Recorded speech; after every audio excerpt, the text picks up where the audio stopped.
Okay, hello and welcome to class number 12. Very good afternoon to all of you. I am Dr. Shivan.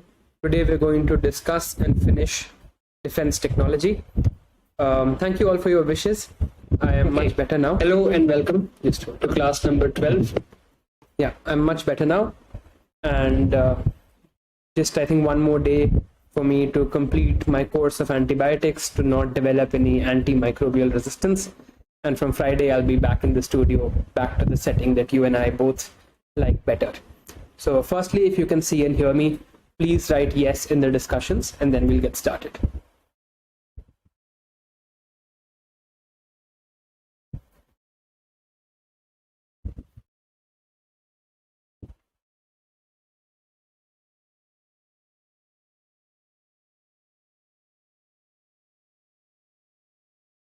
Okay, great. Ashwini, Kripa, Shreya, Gurdeep, Nikhila, Lakshant, Muskan, Sahil, Santosh. You guys can hear me, so that's great. All right. So before we start today, I want to talk to you about something that's not really talked about that often. Okay. I want to discuss this with you for 1 minute. Right? देखो यार, I understand the exam is tough. अब क्या है कि you are getting closer and closer to the prelims. Day by day pressure बढ़ रहा होगा, syllabus बढ़ रहा होगा, लग रहा होगा यार, I have not read this particular thing. I have not, done that. मेरा वो subject weak है. What will happen if I fail? What will my parents say? What will my friends say? Relatives क्या बोलेंगे? इतने time से preparation कर रहे हैं, things like that. देखो ये सब रियलिटी है, right? All of that is true. I am not going to say that it doesn't matter, because it does. क्योंकि मुझे भी इतनी ही प्रॉब्लम हुई थी, मुझे भी इतनी टेंशन होती थी when it came to the exam. But इसमें एक और भी रियलिटी है, और वो रियलिटी ये है that your own worth, right, your own worth, the person that you are, right, is not connected to what you will do on 28th May only. Not connected to what you do on 28th May only. It is of course connected to what you do on 28th May. अगर मैं बोलूँ this is just an exam, then you are not treating it like just an exam, right? आप अपनी पूरी दिन लगा रहे हो इसमें. It's not nothing less than a full-time job that you're doing. The entire day you're sitting and giving an effort. It's difficult. Things are tough. Sometimes you have to say no to so many things and still continue to study. Sometimes that gets boring too. But I just want to tell you that you just need to take a minute today. Just close your eyes and think about the fact that think about your life and the things that you have to be thankful for. Things that are not really connected with the exam, right? The fact that you are living in a country that is a democracy. That is a huge privilege. That you have a roof over your head. That you can afford to pay for stuff, that you have your parents, or the fact that you have access to the internet. These things, that you have access to good food, good water, have friends and family. These things matter, and they matter more than the exam. So just take a minute, and even for the exam, it's important that you remain happy, regardless of how much effort you have put in. Some of you are going to fail. Rather, most of you are going to fail, because if we see the selection rate, out of whoever is going to apply, the selection rate for the prelims is hardly 1 to 2%. But that does not mean that the other 98% are worthless, right? हमें तैयारी करनी है. We have to give our best. We have to succeed, right? We have to keep working hard, but not at the cost of our happiness and not at the cost of our health. You can still smile and you can still say that, yes, it's tough. Yes, I know it's difficult, but I'm still going to keep working. That is the spirit that a bureaucrat needs. And that is the spirit I want you to build. It's not going to happen in one day, but it's difficult, but it has to start somewhere. All right. So that is the monologue I had for you today. So in just 1 minute, we're going to start. Just waiting for everyone else to join.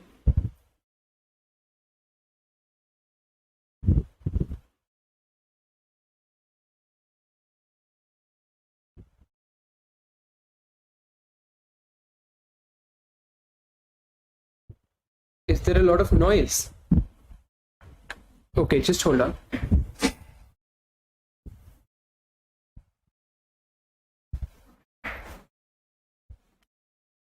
I hope it's better now. I've turned the fan off. It's not a problem.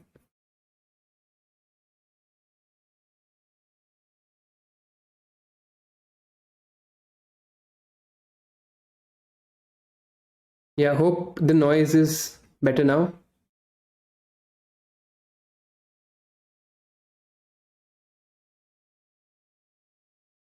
Is the voice clear now? I hope there's no issue anymore.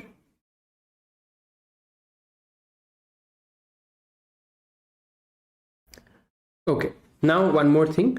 Today's PPT, right? Today's PPT is not there because the slides that we're going to use today were uploaded in yesterday's PPT. So there are no new slides. I had uploaded all the defense slides yesterday only. So if you just look at yesterday's PPT, I have not made any new slides for defense. They were all uploaded yesterday. We're just covering those, right? So you don't need to worry about that. All of them were uploaded yesterday. There is no new PPT for today. So if you're worried about the class not being uploaded, just check out yesterday's slides. All the slides were there yesterday. Okay. All right. All right. Now, before we start, I want you to do this question. We have not read defense. We're going to read defense now, but I want you to solve this question. Try and solve this question. Okay. And again, the answer does not matter, but let's see how much you have understood launch vehicles and space, right? Try and solve this question.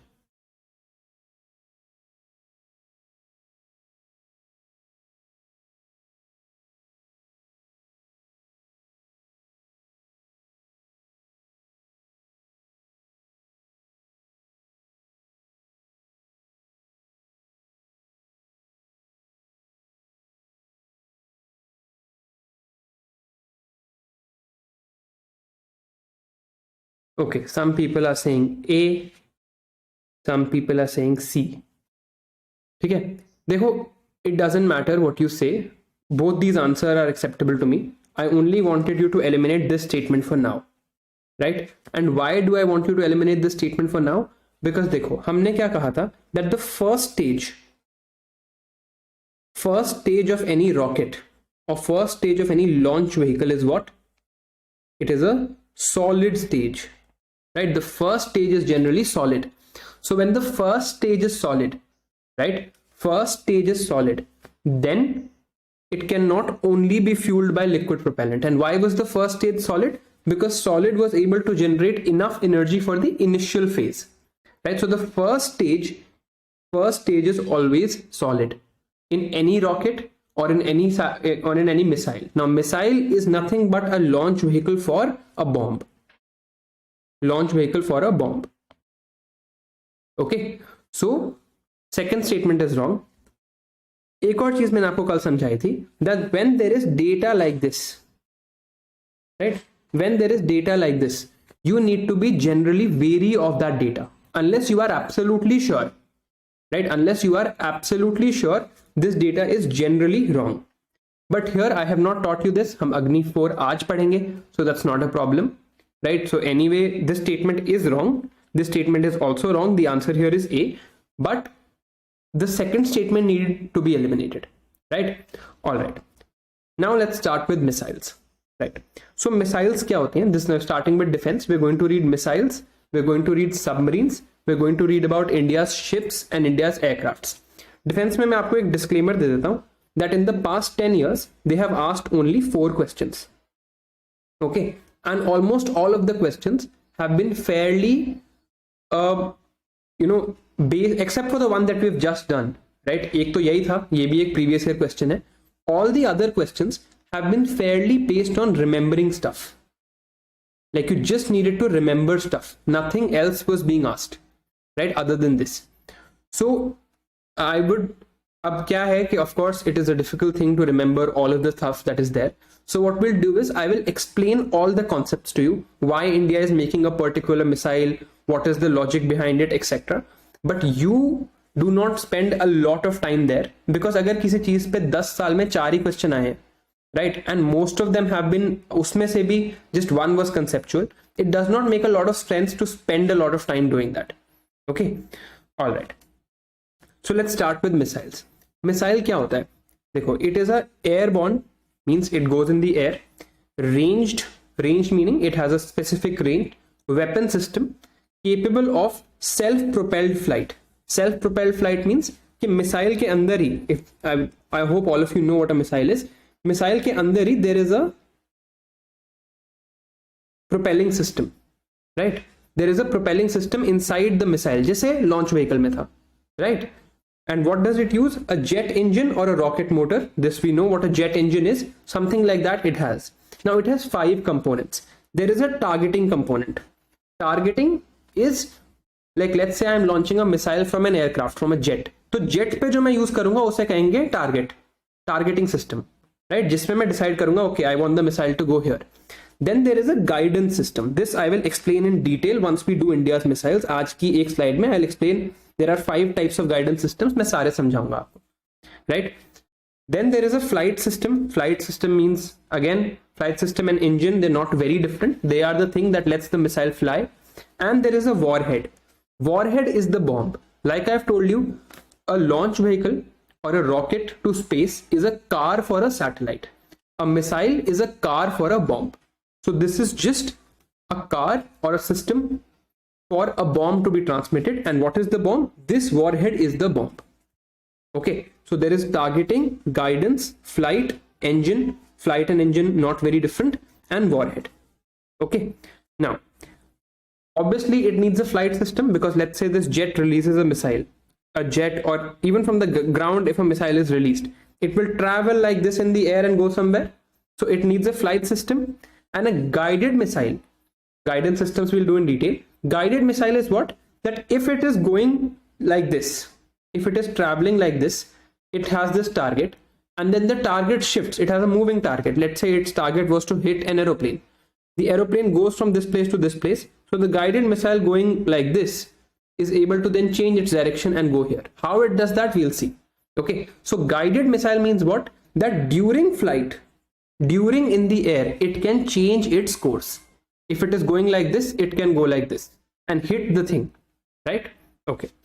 Now range means how far it can effectively hit a target. The longest range is of missiles that are launched from land. Why? Because from land you can have a lot of things, a lot of fuel, a lot of engine technology used. So land-based missiles will generally have a longer range. Air-based will have a smaller range, and submarine launched will have the least range. Now why are missiles launched from submarines, etc.? That also we'll see. The first missiles that we have used in India effectively were the Mysorean rockets. Alright? Okay. Now, if I classify missiles, I can do it on various bases, but first we'll classify them on the basis of their range. So range can be short range missile, less than 500 kilometers, medium range, less than equal to 1500 kilometers, intermediate, less than 5000, and long range, more than 5000. Some books say this figure is 5500, some say it as 5000. Again, this exact data is not important. Which missile is which, there is a table and we'll see that. Okay, so this is the first classification of range. All right. Then what is the second classification? Second classification is based on launch site and target. So let's say a missile launches from the ground and goes to some other place in the ground, right? So it launches, let's say, from Rajasthan in India and goes to Rawalpindi in Pakistan. This is what? Ground to ground missile. So surface to surface missile. ये जो bracket में लिखा है, these are just the examples, and we'll see all the Indian missiles, so you'll get an idea of all of them, right?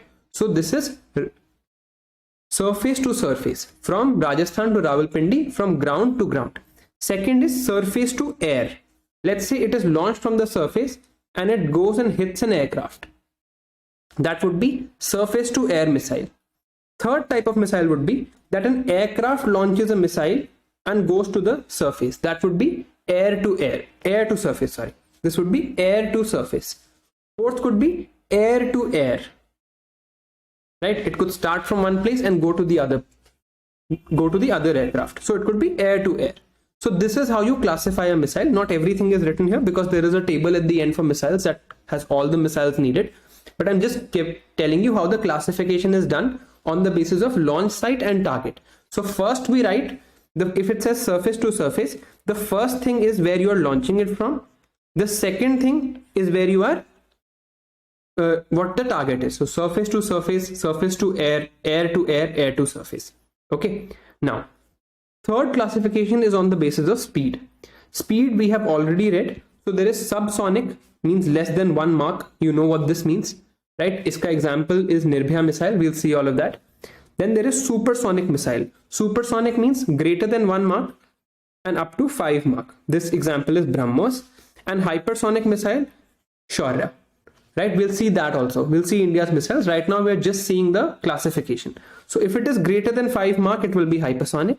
Between 1 and 5, it will be supersonic. And less than 1, it will be subsonic. Now, if we are to consider, there is one more term here that is not written. It's written later. Right, there is something called transonic. Transonic means that the missile is somewhere close to 1 Mach. Okay, so let's say it's 0.9 Mach or 1.1 Mach. That we give as transonic, so very close. So subsonic is significantly less than 1 Mach, and supersonic would be slightly higher than 1 Mach, so around 1.5 or something like that. There is no fixed classification. You just need to know the meaning of these words, and I hope it's pretty clear. Subsonic, supersonic, hypersonic, and transonic. All right. Okay. Now, this is an important classification that you need to know, right? The important classification here is ballistic missile or cruise missile, and this is on the basis of trajectory. Now, what is trajectory? Trajectory means flight path.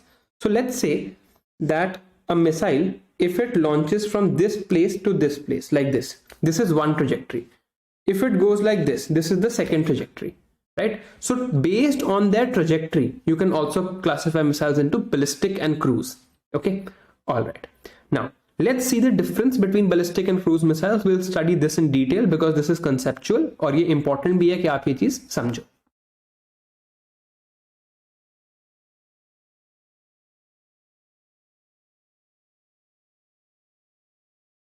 Okay. Now, so ballistic में what is happening is a ballistic missile. Let me just show you. A ballistic missile looks something like this, the blue one. Okay, this. This is what a ballistic missile is. Starts from here, goes like this, comes back and hits the earth like this. Okay. So ab dekho, I'll go very slow here. This is important. I think there can be a question also this year from this. So a ballistic missile has a predetermined target. What does this mean? It is not a guided missile. Guided ka kya meaning? What had we studied for guided? That it can change its path mid-course. If it can change its path mid-course, it would be called a guided missile, right? But ballistic has a predetermined target. So let's say I have to launch a missile from this location A to this location B. This is Delhi. This is, let's say, Islamabad. So I launch from Delhi and I have to send to Islamabad. This is what I have to do. The target is fixed. Islamabad is not going to move from one place to other. It's going to stay there. Right? So this is a ballistic missile. This is what the trajectory looks like.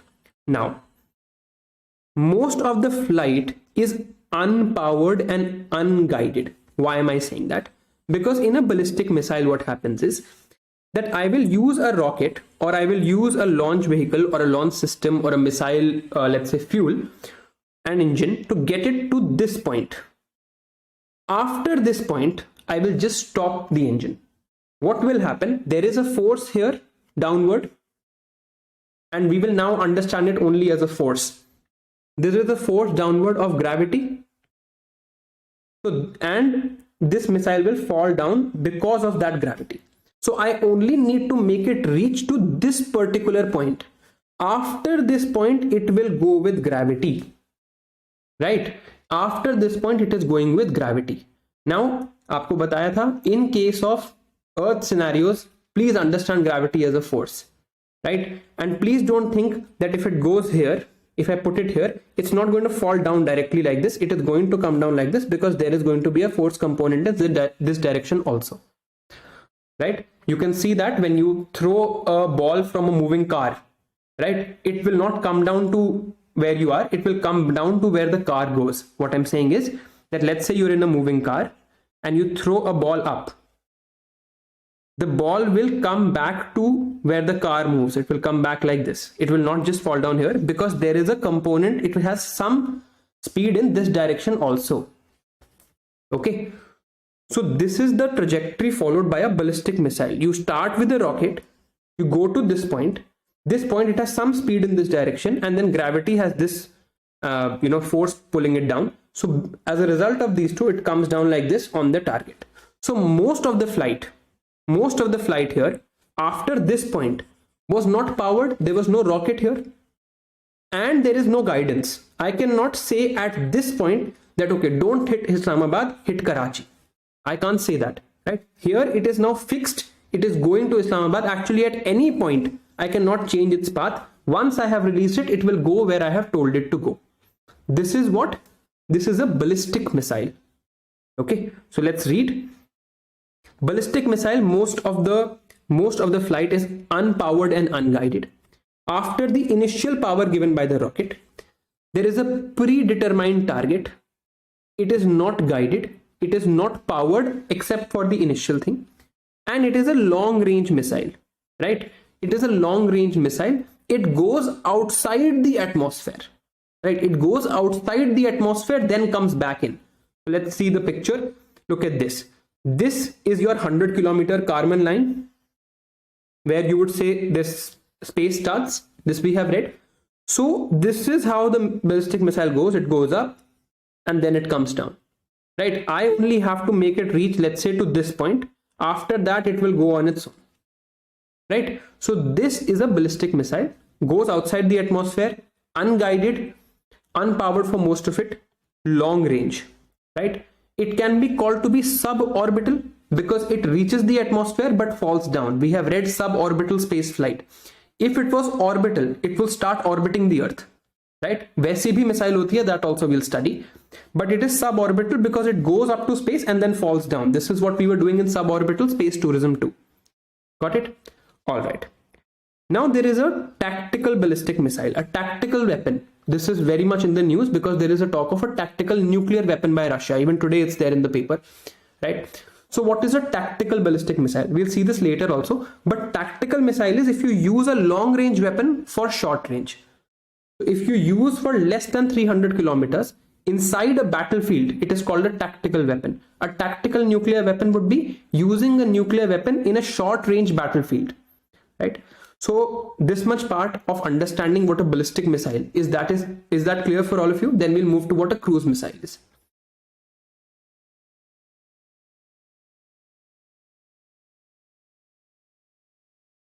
Yes, Amod, we're coming. Right. Yeah, Pakistan will be destroyed till the end of this lecture. Okay. Then there is a cruise missile. Second thing is cruise missile. Now, cruise missile is what? It is the full flight is powered and hence it is a self-propelled guided missile. We'll see what that means. This is what a cruise missile looks like. This one. So it starts from here and it is powered through the entire course and it goes here. So it starts from Delhi and Islamabad, which has to be destroyed by the end of this lecture. The cruise thing will go like this. Okay. All right. So this, right? This is a cruise missile because it is guided through the entire path and powered through the entire path. It is not dependent on gravity. It is not going up to this one point, then coming down. That is not what's happening. Here what is happening is that it's run like this. So the rocket is powering it throughout. The entire place the rocket is going to be powering it. All right. And forget what he's written here. We'll talk about that later. The rocket is going to be powering it, and at any point, because I am in control of it, because I am powering it, at any point I can guide it to change its target. So to hit a moving target, right? To hit, let's say, the Prime Minister's convoy of Pakistan. If I want to hit the Prime Minister's convoy and the convoy is moving, at any point I can guide and change the missile trajectory, right? So this is a cruise missile. Now let's read about a cruise missile. Cruise missile, of course, goes within the Earth's atmosphere. It has a jet engine. Now, if it is a hypersonic missile, which engine will it need? This you need to answer. If I have a hypersonic, you need what speed? You need Mach 5. So if it is a Mach 5 capable hypersonic cruise missile, which engine would you need? Just tell me that.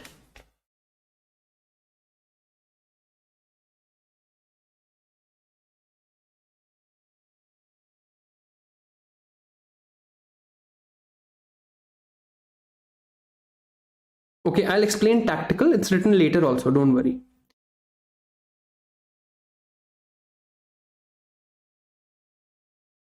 Right. So you will need a very good, almost everybody gave the right answer. You will need a scramjet engine. If you put a scramjet engine on a missile, you'll have a hypersonic Mach 5 capable missile. Okay. Now, within the Earth's atmosphere, it is traveling. It's not going outside. It's staying within the Earth's atmosphere, and it is used against terrestrial targets, right? And most of its flight path is powered. I mean, all of its flight path is powered and approximately at constant speed. Initially, the speed will be low, but once it attains its speed, it will go at that speed and it can be maneuvered. So it can be guided, it is powered, and it is within the Earth's atmosphere.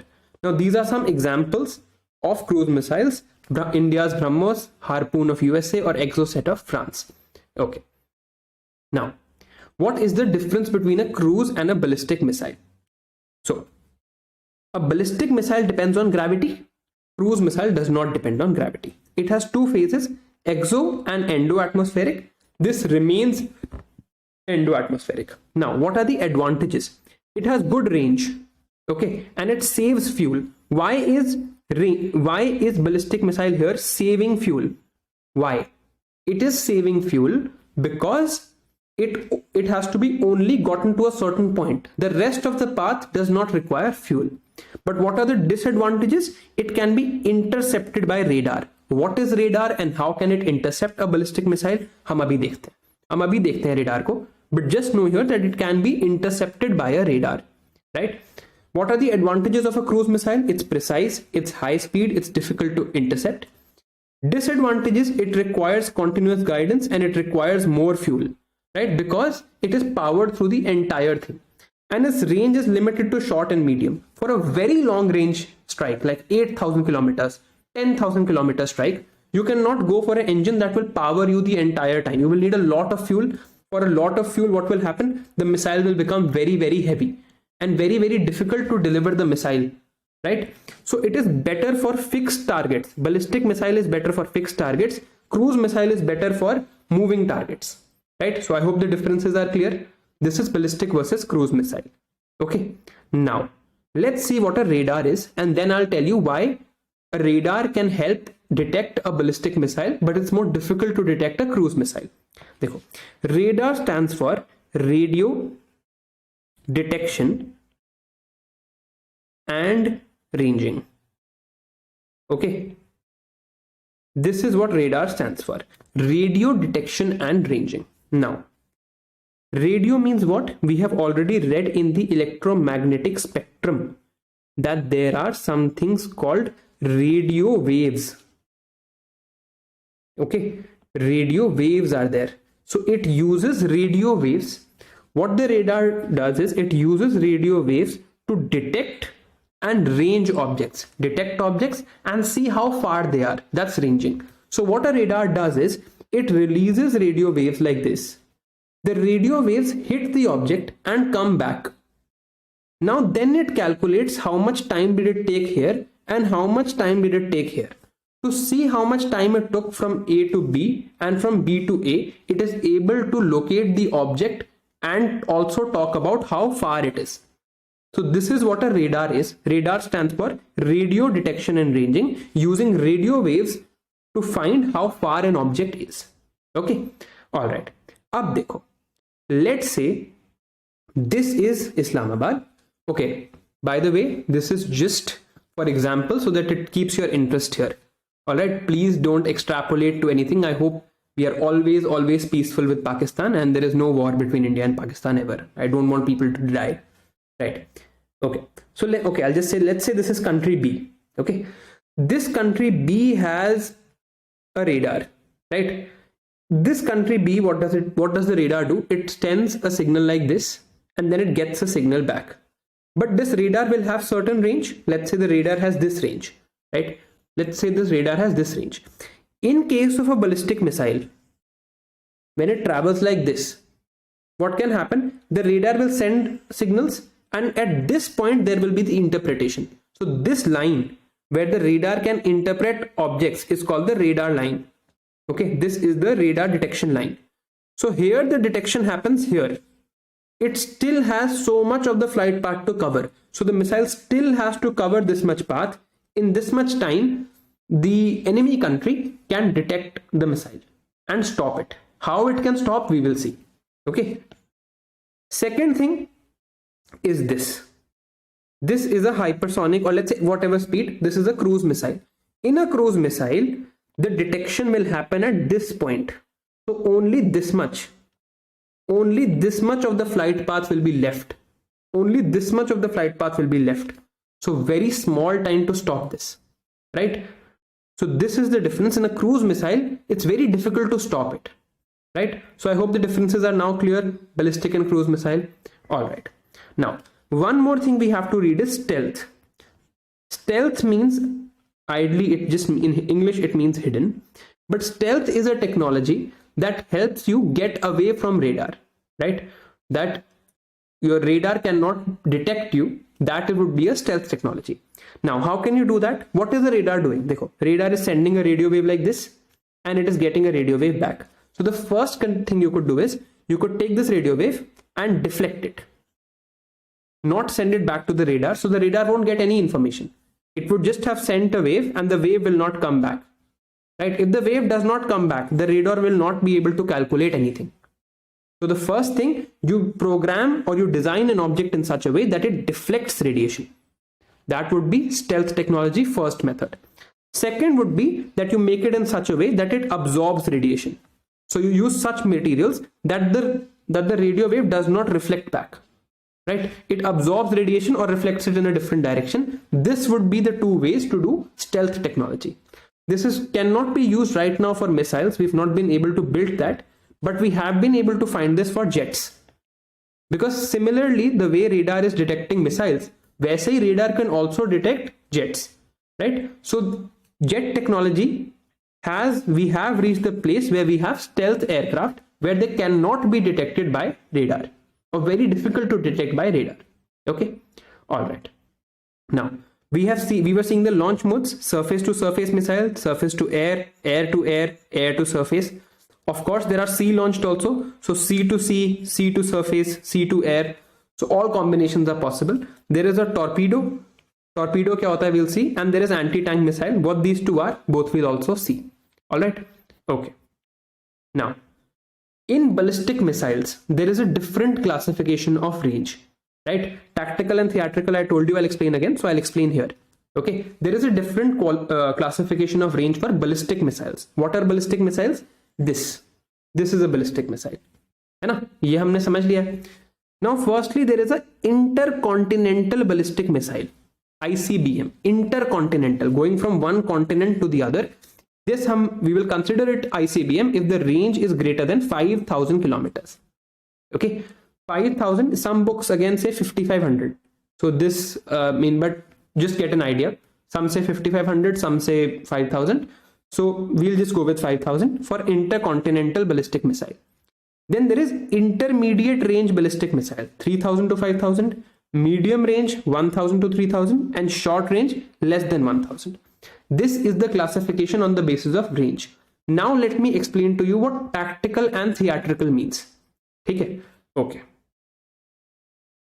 Let's say that we are fighting. This is the border between two countries A and B, not naming anybody. They are fighting a limited battle here at this place on the border. There's not a full-scale war. There is just a limited battle at this point in the border. Okay, not everywhere. Now, if this place itself would be called a tactical battlefield. This is where all the military tactics would be applied. So if I can launch a missile from this place to hit something inside this place, okay, Repeating, there are two nations, A and B. They have a long border. They are fighting a small battle in this location, not the entire border. They are just fighting a small battle here. Or let's say there are many, many battles happening. At this location, this would be called one tactical space. In this tactical space, if I can launch a missile from here and hit it here only, within the tactical space, it would be called a tactical missile. So a tactical missile would be if the range is less than 300 kilometers and it is able to hit that range. Hitting a small range is also very difficult, right? Hitting a medium range is the easiest. If you have to hit a very large range, of course, it's difficult. Hitting a very small range is also very difficult because you will have to care about your own nation. The damage should not spill over, and the missile has to still complete its complete flight path in this small time, right? So this, if you are able to launch a missile in this range, 150 to 300 kilometers, very small range, that would be called a tactical missile, right? Okay. And 300 to 3500 is the opposite of tactical, called theatrical. Now I'll tell you what theatrical is. Let's say A and B are fighting a war. This complete border, one border would be one theater of war, because they will be fighting the war in the air also. Let's say it's a full blown war, right? So air में भी war चल रहा होगा, sea में भी war चल रहा होगा, land में भी war चल रहा होगा, right? Cyber war भी चल रहा होगा, information war भी चल रहा होगा. So in this theater, okay, in this theater, this identified theater, it would be called a theatrical missile that has the range to hit something within this theater. So that would be 300 to 3500 kilometer range.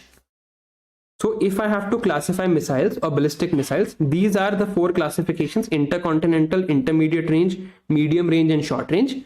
And then there are, for battlefield classification, there is tactical or theatrical. Is this much clear? Then I'll move forward.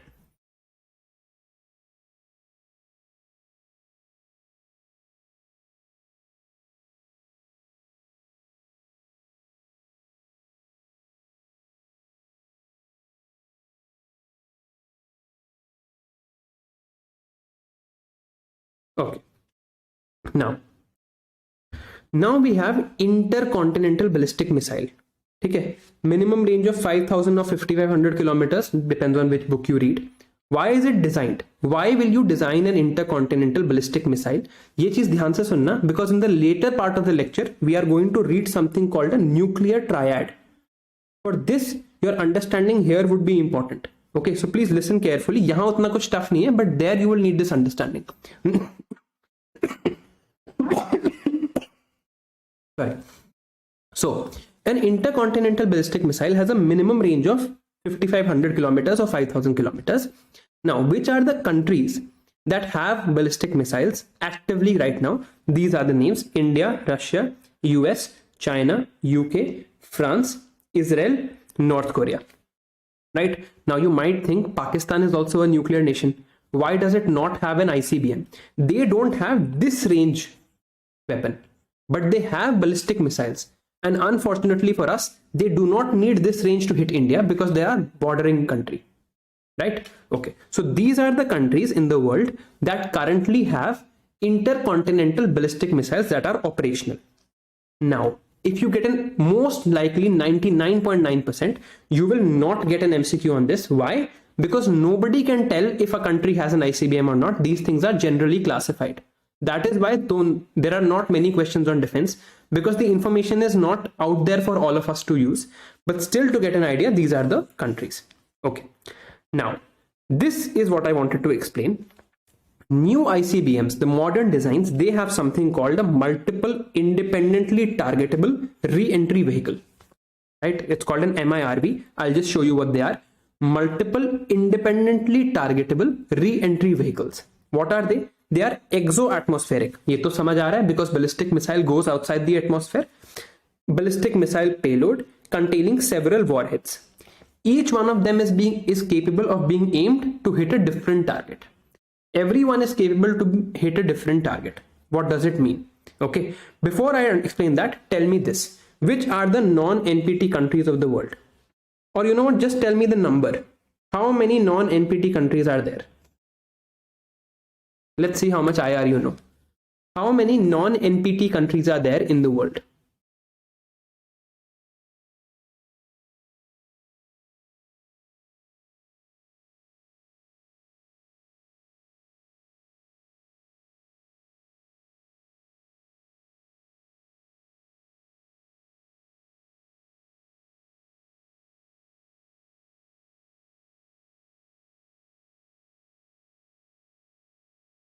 Non-NPT. Pramod, 180 non-NPT countries. Come on, yaar. Good, Anirudh. Correct. Good, Hanan. Oh, no. Hanan, you were wrong. Sorry. The fourth country was wrong. There are only 4. Most of you are right. There are 4 non-NPT countries. NPT stands for Nuclear Non-Proliferation Treaty. What the Nuclear Non-Proliferation Treaty says, IR mein detail mein padhunga, just giving an idea. What this says is that except for the P5 countries of the world, no other country will make a nuclear weapon. This is what the NPT says. There are 4 countries in the world that have not signed the NPT. They are India, Pakistan, North Korea, and Israel. Okay, out of this, these 3 countries agree that they have nuclear weapons, and Israel has not directly declared. Everybody knows they have it, they just haven't declared it.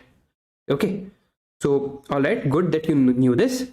Okay, so now let's see what a multiple independently targetable re-entry vehicle is.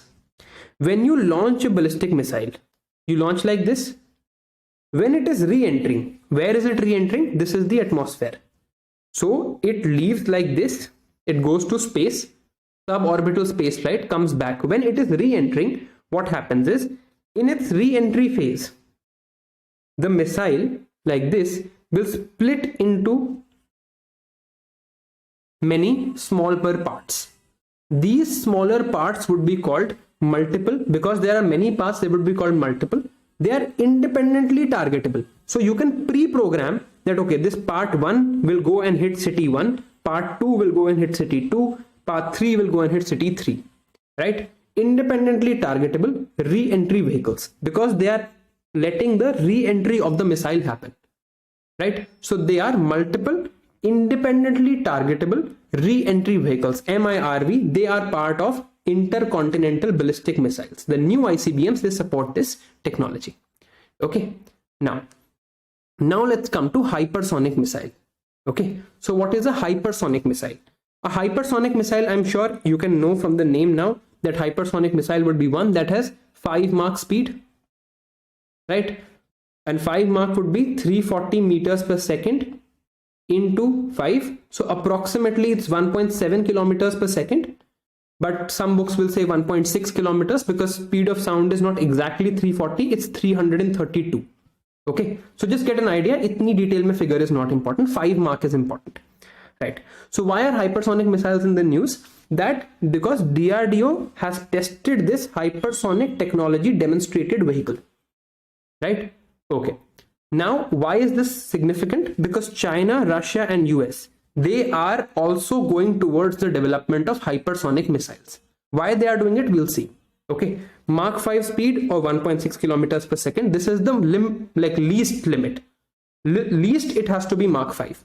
Okay, now hypersonic weapons travel within the atmosphere, can maneuver midway. Combined with their high speeds, make their detection and interception extremely difficult. As we have seen in case of a cruise missile can have a lot of speed, right? Cruise missile goes like this. It will be detected here. Now, from here to here, how much time it will take in detection, this depends on its speed. So the faster you make it, the less time the radar has to detect and to respond, right? So the faster you make it, hypersonic, if you make it Mach 10, if you make it Mach 15, it is very difficult to counter it. Okay, this is what is the reason for which people are now going for hypersonic missiles. Okay, so this is hypersonic missile, 5 Mach speed, and we have tested this hypersonic technology demonstrating vehicle. Okay, it demonstrates hypersonic technology. It's not exactly a hypersonic missile. All right. Okay. Now there are 2 types of hypersonic platforms. There can be 2 types of hypersonic missiles. The first one is a hypersonic cruise missile, right? So it just starts like this and it goes like this at hypersonic speeds, right? So simple rocket or jet propellant throughout their flight, regarded as being faster version of existing cruise missiles. No difference, right? Just a cruise missile, it's as fast as hypersonic. so it becomes hypersonic cruise missile. Second is hypersonic glide vehicle. Now what does this do? Firstly, it goes up into the air like this. A certain amount it will go up into the air, right? Then it will go at hypersonic speed. Okay, certain amount go up into the air, then go at speed. These are slightly easier to build, and that is why people are making these now. Hypersonic glide vehicle goes up like this and then travels like this. Okay, now let's see the difference. Ballistic missile, first case we have seen like this. Hypersonic glide vehicle goes like this first, and from here hypersonic, and third hypersonic cruise missile like this. Okay, this much is clear. These are the three types of missiles. Okay, this we have already seen that in case of a glide vehicle the detection will be very late, so it can hit very early. Conventional ballistic missile will go like this, so conventional ballistic missile will give a lot of time for detection. All right, now this was the classification on basis of Mach number: subsonic, transonic, supersonic, hypersonic, and this is the Mach number in front of it, so it's fairly clear. Okay, now this is the thing I want you to understand in detail, right? This is what is happening in global geopolitics with regards to hypersonic weapons. So China has recently tested a nuclear capable hypersonic glide vehicle that circled the globe before speeding towards its target. Now this circling of the globe is very, very important and I'll tell you why. Okay, what did they use? They use a fractional orbital bombardment system. Okay, fractional orbital bombardment system with the hypersonic weapons, right? And it led them to fly over the South Pole. Okay, and this is not happening in isolation. This is not just the one thing they did. Kya hua hai? That they are making up strategic forces. They are quadrupling the size of their nuclear arsenal. They are making intercontinental ballistic missiles, new nuclear bomber, new nuclear armed submarines, etc., etc. Why? Because there is going to be war in the South China Sea or in Taiwan in the next 5 years. It's confirmed. I mean, if it does not happen, I'll be very surprised. Okay, there is going to be war there, and there is going to be nuclear deterrence needed. What nuclear deterrence is, what nuclear triad is, we will study today only. Okay, for now just understand that China has recently made this hypersonic glide vehicle. So hypersonic glide vehicle we know. With this fractional orbital bombardment system, this we know. Okay, this we'll study. And this they have made to make their missile fly over the South Pole. Why it is important, let's see.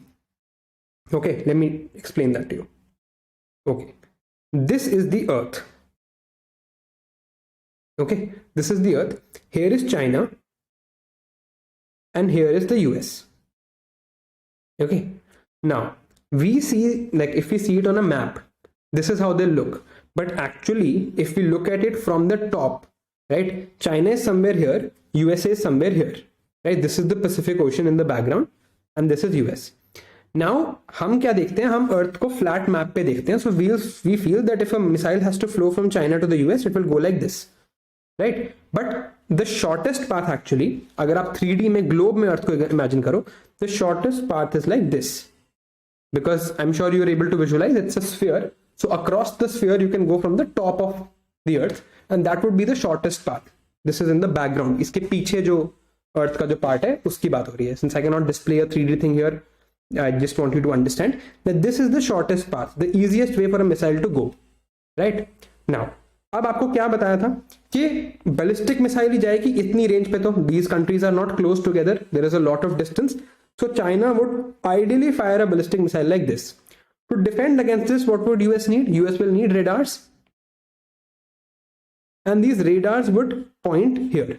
So currently, आप US की geopolitics समझो. USA is here. इसके नीचे क्या है? Mexico. इसके नीचे क्या है? South America. None of these countries pose any threat. Okay. And USA के ऊपर क्या है? Canada. So none of these countries pose any threat. What is the major geopolitical threat US has faced in the past 100 years? It was from here, from the USSR. अब ये Arctic region है, तो USSR would also fire a missile like this. जब cold war चल रहा था तो ये सोचा था कि USSR would like release a missile like this to USA.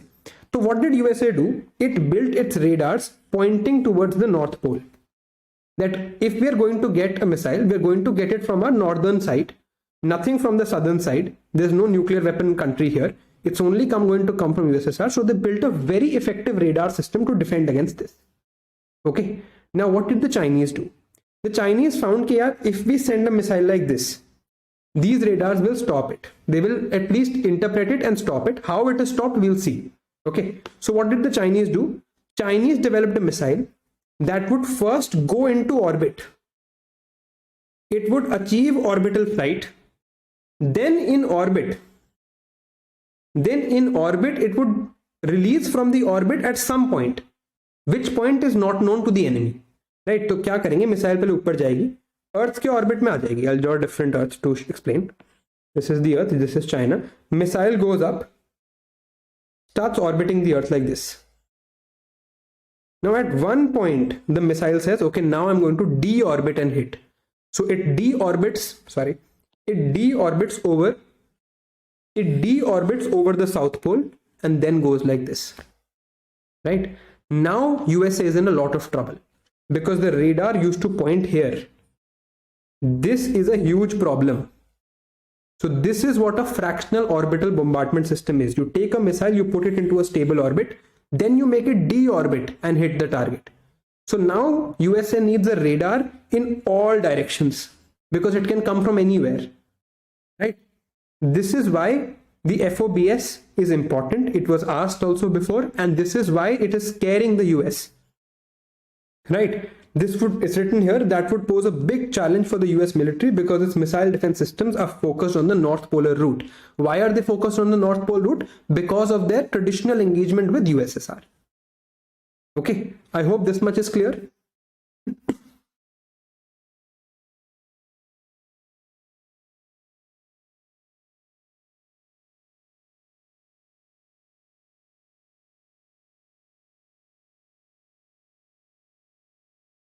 Okay, now one more time we're studying the difference between ICBMs and HCMs. ICBM is intercontinental ballistic missile. Traditional ballistic missiles, predictable flight path, lack the element of surprise. Now, the speed of an ICBM, what is hypersonic ka to humne dekh liya. Speed of ICBM is much higher. Agni 5 speed can be close to 20 Mach also. Right? Speed is much higher in an ICBM. But since the time is available, because of the flight path, enough time is available. Right? So speed doesn't matter because the flight path is so big that still enough time is available. And ye enough time ka meaning kya hai? 2 to 4 minutes only. So if today, right now, China launches an intercontinental ballistic missile, not the FOBS, the normal intercontinental ballistic missile, the US president will have only 2 to 4 minutes to respond. Right? In a hypersonic cruise missile, he will maybe have 30 seconds to respond. Now, this will not work in the case of China and US because China is very far. So the range of cruise missiles is less.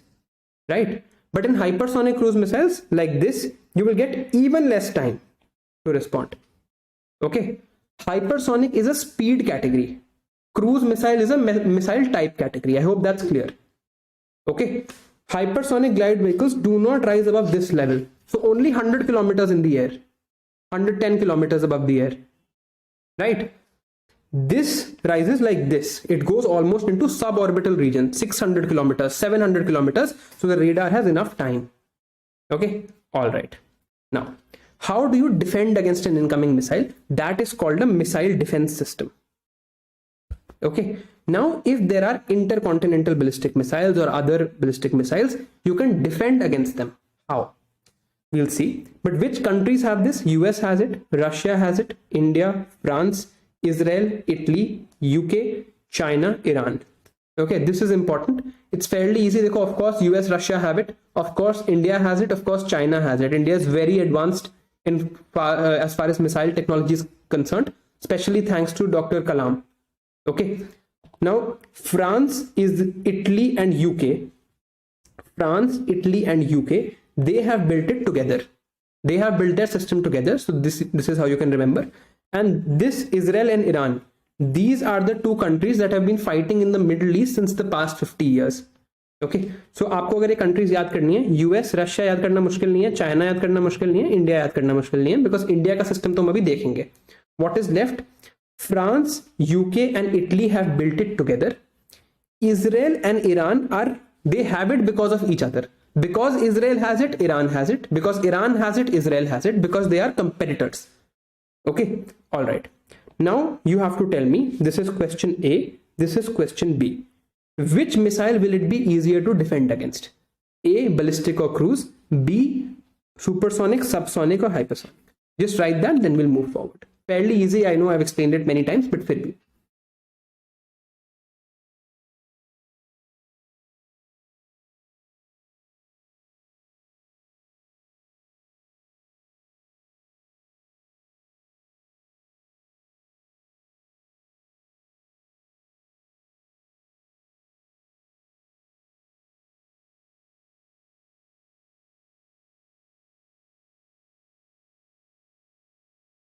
Good. The easiest way it would be to defend against would be ballistic, because you'll have more time, and subsonic, so even lesser speed, right? You need most time to defend. Okay. Now let's see the defense systems of various countries. France, UK and Italy have the PAM system. This is the principal anti-air missile system. How it works is not important, right? It is also known as Sea Viper in the UK. France and Italy, they also made together the Aster missile system. Here the names you'll have to remember. They are in the one pager, by the way. Okay. Israel has the Arrow missiles. It has the Iron Dome, the Iron Beam and the Barak 8 missiles.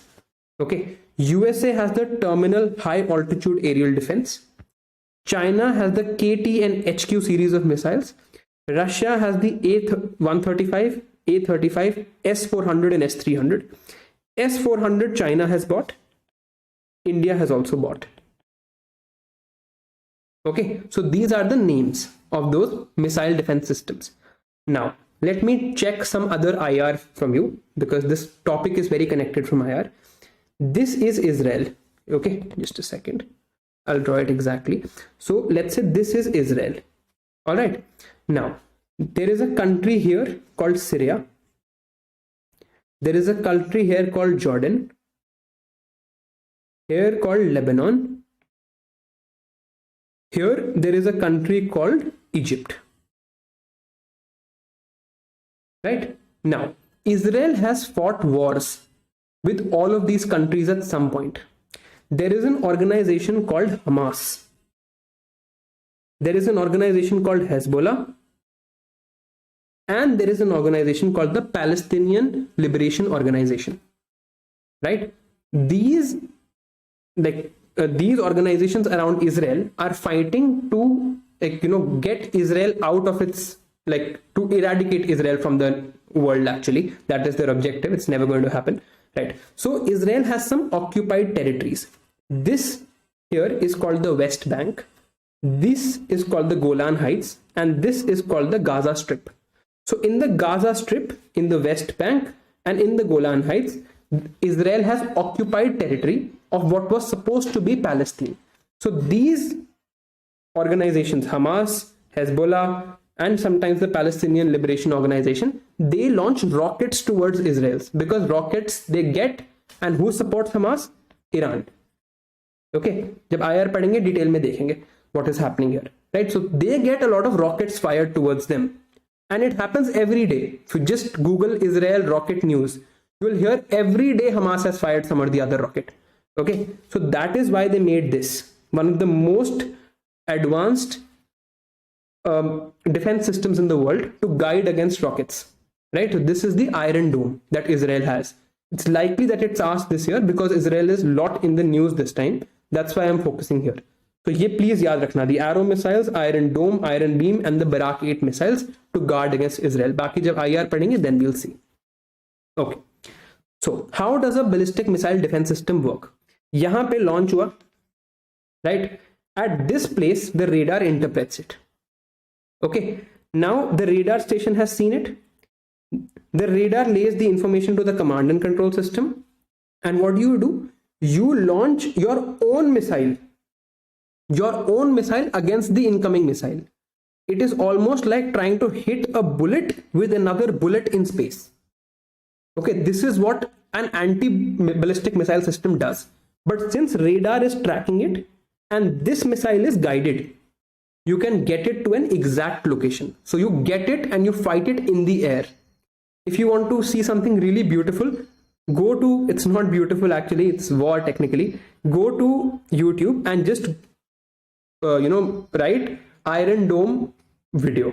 You'll see how the Iron Dome actually works and what it looks like in the night sky.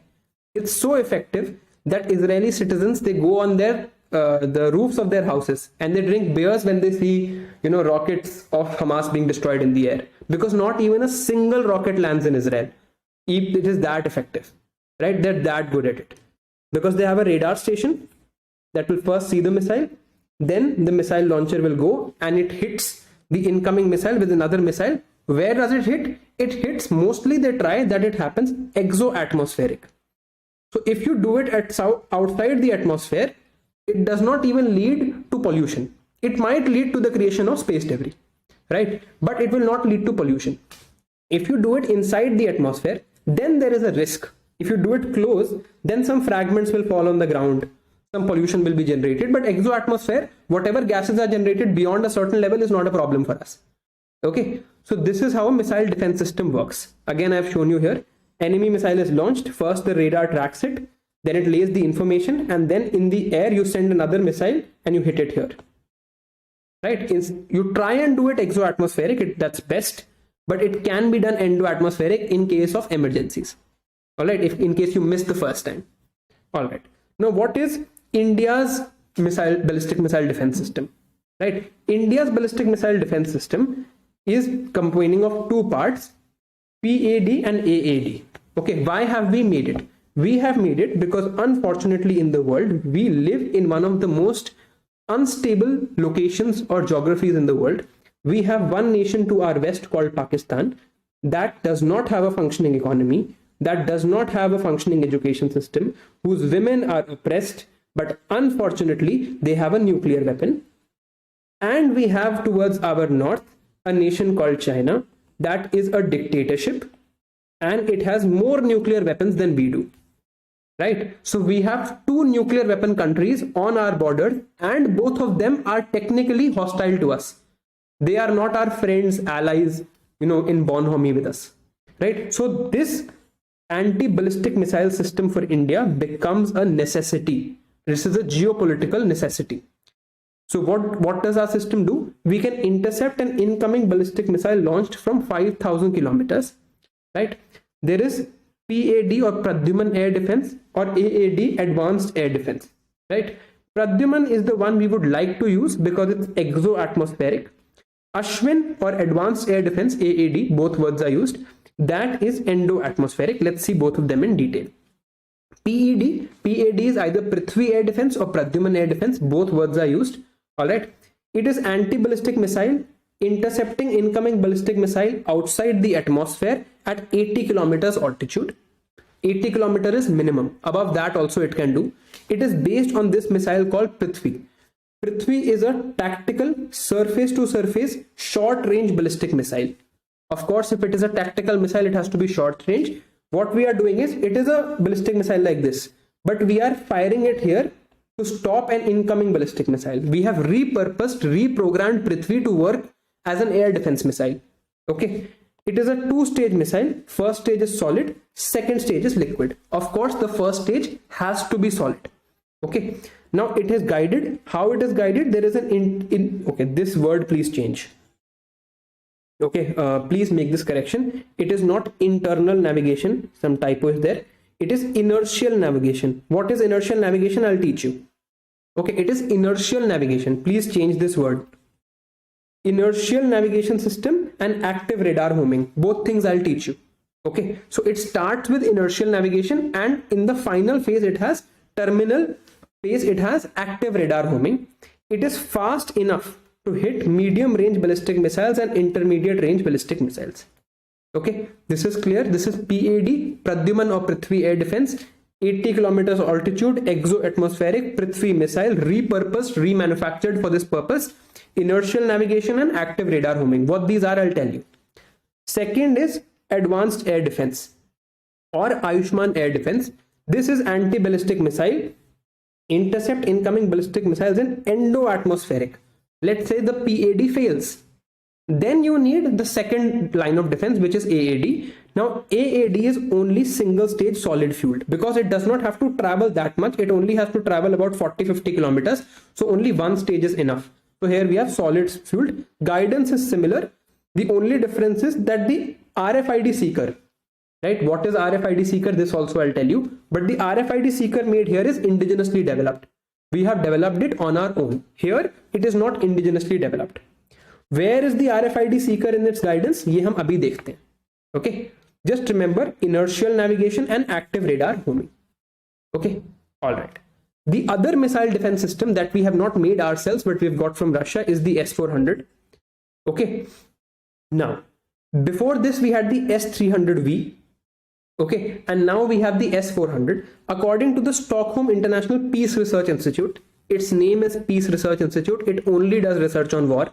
Okay, it is capable.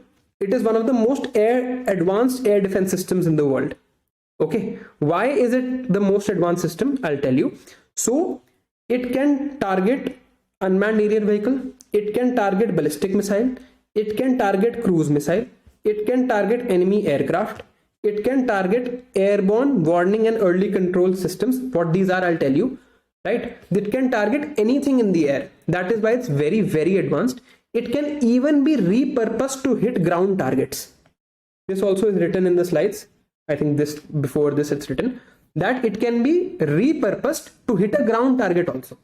Okay, so it's very advanced. Now you might think how a cruise missile can be targeted. It's difficult, but it can be done. Okay, it's difficult. Time will be less, but it can be done. Okay, the range, why is the word 400 here? Because the range is 400 kilometers. This is the maximum range of its targeting. It can engage at 400 kilometers, at 250, at 120, and also at 40 kilometers.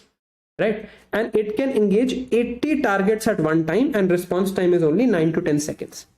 Is pe mains 2021 mein there was a question. Okay, and they had never asked defense in the mains before. I was also stumped. Nobody knew what to do. But जब ऐसा मान लो आपको mains में मिल जाए, what it said is that S-400 is the most advanced system in the world. Okay, explain. तो देखो what happens is हमें भी नहीं पता था and किसी को नहीं पता था कि इस टाइप का क्वेश्चन आएगा, right? So you know like this thing was clear, okay, because 400 you can understand, but other things were not clear at that time. So if you get such a question, you can still write general things. It can engage many targets at one time. It has less response time, right? It is capable against multiple modes. It can engage different types of targets, right? Okay, so this is the S-400. Now, S-400 की जो abilities है, they are limited by something called the Anti-Ballistic Missile Treaty. It was made by Russia. Okay, as per the Anti-Ballistic Missile Treaty between US and Russia. Okay. What was the Anti-Ballistic Missile Treaty? It was an arms control treaty between US and Russia. Okay. And they had said that both these countries will be limited to 2 anti-ballistic missile complexes and 200 anti-ballistic missiles. They had signed this at the time of the Cold War. This is when Russia had started making its S-400. In 2002, US withdrew from this treaty after the Cold War ended. Okay, now there is a question for you. S-400, I hope it's clear. It can engage many types of targets, 400 kilometer range. Just read the slides, static information hai baki sab, it's pretty clear. But now there is a question for you to see how aware you actually are. There is another treaty between US and Russia that Russia has sort of pulled out from. They've not really pulled out, they've suspended that treaty recently. That was the last remaining treaty between US and Russia. I'll teach this in IR. But there was the last remaining treaty between US and Russia. What was that treaty called? This is the question. Please answer in the comments.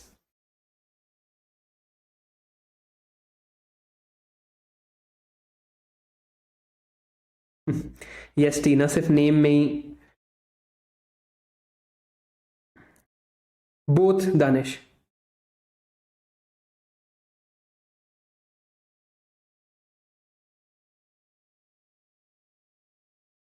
Yes, it's new start. Good. New start. Okay. All right. Now, we had spoken about cruise missiles, right? Cruise missiles are difficult to intercept via conventional methods. Why? Because they don't go like this, right? So we have, this is called Ashwin Air Defense or Ayushman Air Defense or Advanced Air Defense. You can use any name, right? They will not ask this. Yeah, it's a very old system now.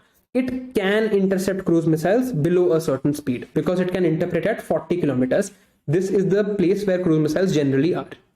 Now there is something called an Airborne Early Warning and Control System, AWACS or AEWCS. What is this? It looks something like this.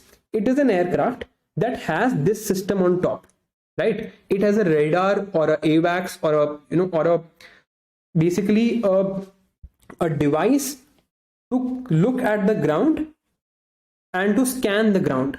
It's an aircraft that has that device. So why is this used? You fly the AWACS for something called reconnaissance. Reconnaissance is basically spying. It's a good word for spying. Okay, you fly this aircraft over somebody else's country. Now what was happening initially? What was happening initially was that the missile was launched here, and regardless of what radar you had, you were getting the information somewhere here, right?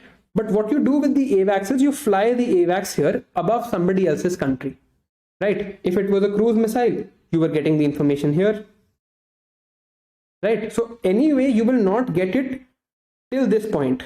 Till this point, there will be no information with a normal radar. Okay, but with an AWACS, what you do is you fly the AWACS plane above somebody else's country and you monitor their launch sites. So you will get an information as soon as the missile is launched.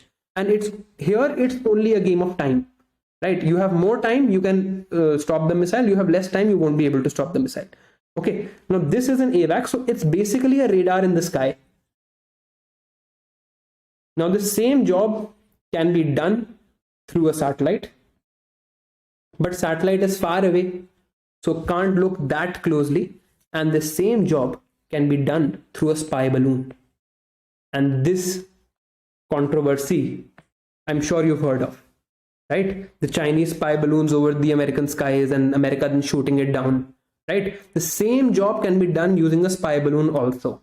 What is the risk? That somebody can shoot it down if you put it above there, right? So we have an AWACS system that we have imported from Israel.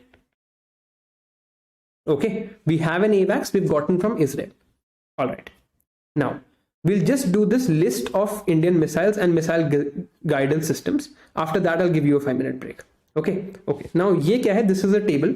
This table is already uploaded. I will just tell you how you're supposed to read this table. I have explained to you the conditions of how missiles work, right? And cruise versus ballistic, etc. I'll just tell you how you're supposed to read this table. This you'll have to memorize. There is no other way around it. These are just the names of Indian missiles. So there is Prithvi missile. Prithvi is a short range ballistic missile. S2S means surface to surface. This is its range. It's now not in service, right? Because अब we have moved on to more advanced missiles, right? अब Prithvi नाम है, तो obviously it's surface to surface only, right? Prithvi 2, Prithvi 3, range is increasing. Then there is Dhanush. Dhanush is the naval variant. Prithvi 2 we have given to the Navy. So we are launching from sea to surface, means from ship to the surface. This is the range. This is Dhanush. Okay. Then there is Agni 1, Agni 2, Agni 3, Agni 4, Agni 5. All these missiles are ballistic missiles.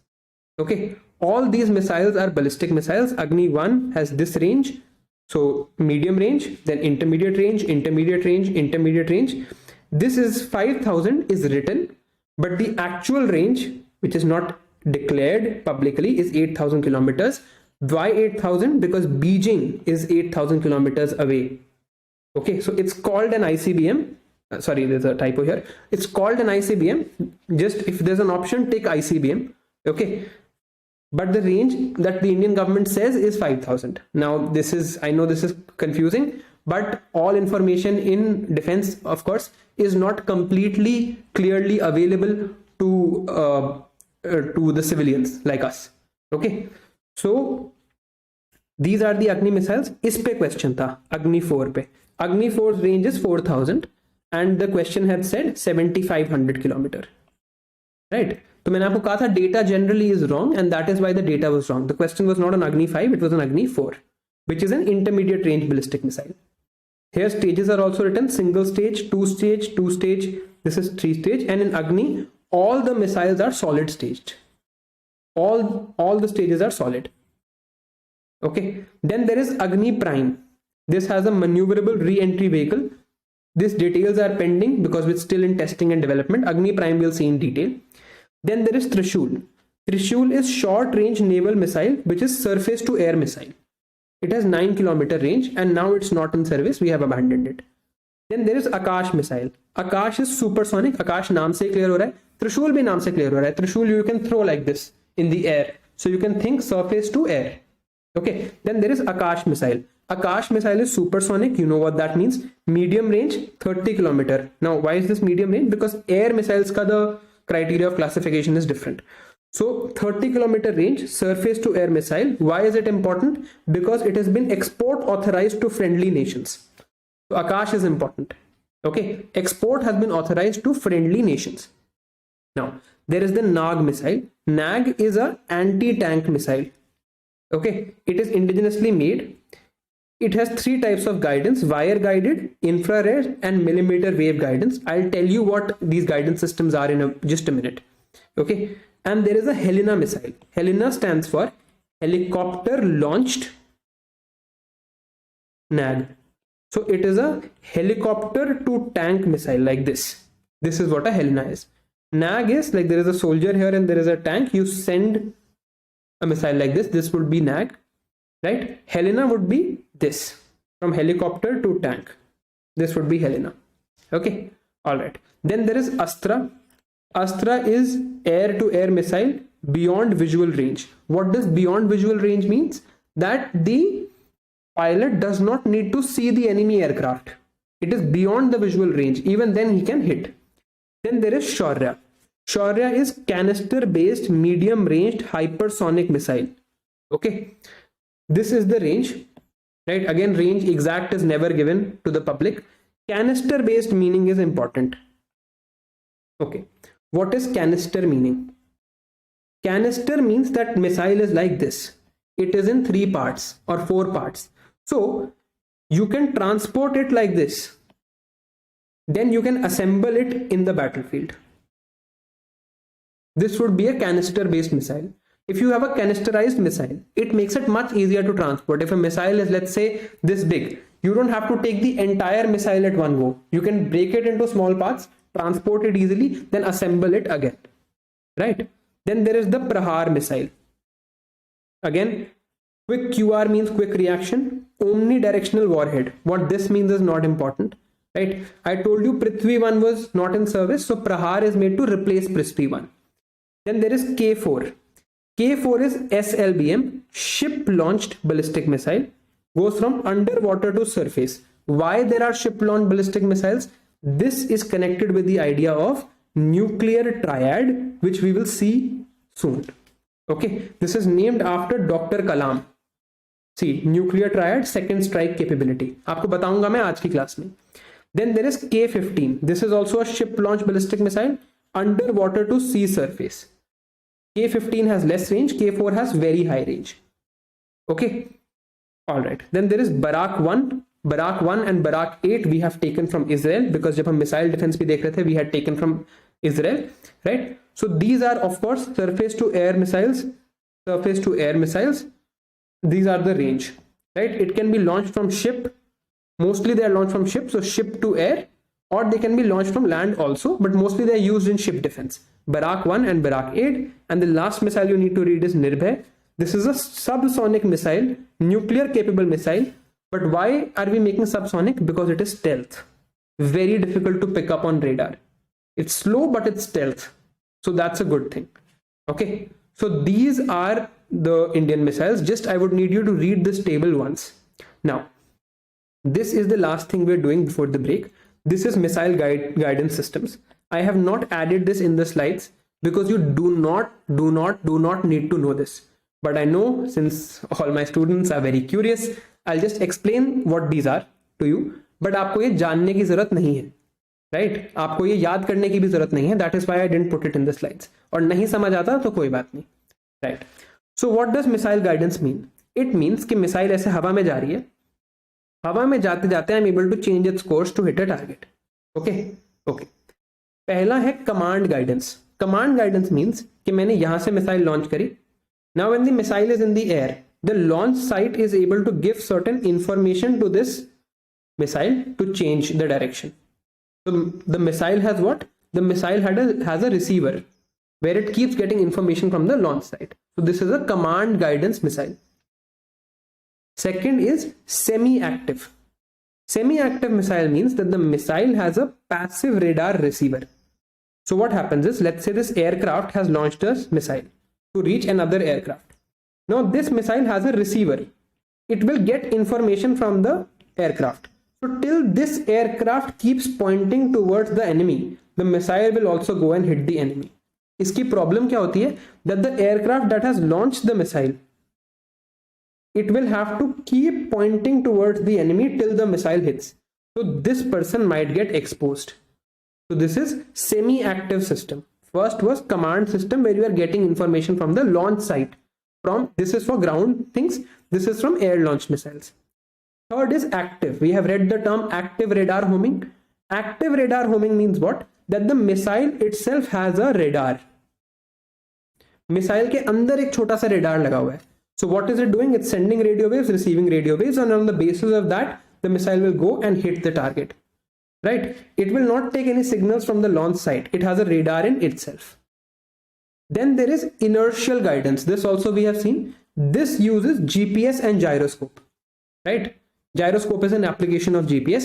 GPS from the satellites that we have in the sky. That is why building Navik was very important. That is why we read something called restricted positioning. Because these satellites are important for this. So inertial guidance, to use the guidance from GPS satellites to the missile. And last is passive guidance. Passive means that the missile itself is not emitting anything. It is taking emissions from the target. For example, a heat-seeking missile. So it will start like this. Let's say it is chasing an aeroplane. So aeroplane has an engine. Aeroplane will emit certain heat from that engine because engine will be working, fuel will be burning. So this missile will go till the point where the heat is coming, and it will go and hit. So these are the 5 systems. Again, you don't need to know this. Just giving you an idea. Command, that you give the information from the launch site. Semi-active, that the missile has a radar receiver. Passive radar receiver from the plane. It cannot itself check from the target, but the launch plane can give it information. So launch plane has to stay directed. This was the disadvantage. Then active, missile itself has a radar. Inertial, use GPS. And passive, you have a target emission. So you go for a heat seeking or something like that. All right. Okay. Now I'm just taking a 5-minute break now. We'll continue from BrahMos. I hope you're understanding so far. Just a break for 5 minutes. I hope everything is clear so far.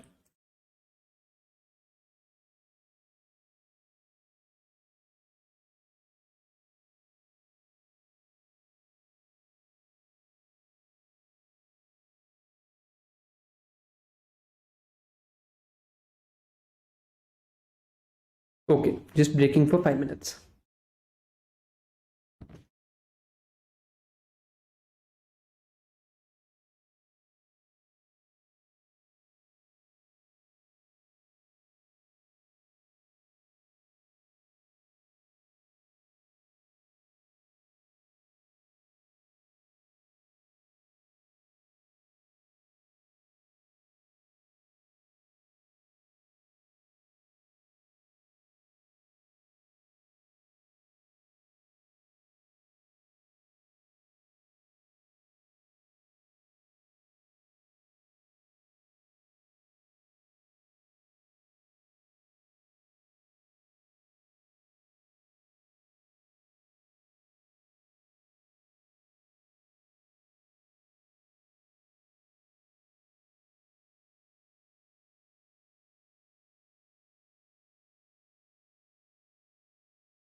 Yeah, so let's get back. We were at BrahMos.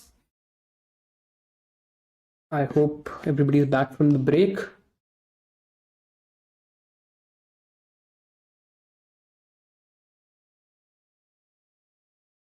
Yes, Piyush, I'll do it, yeah. I will do it. Don't worry.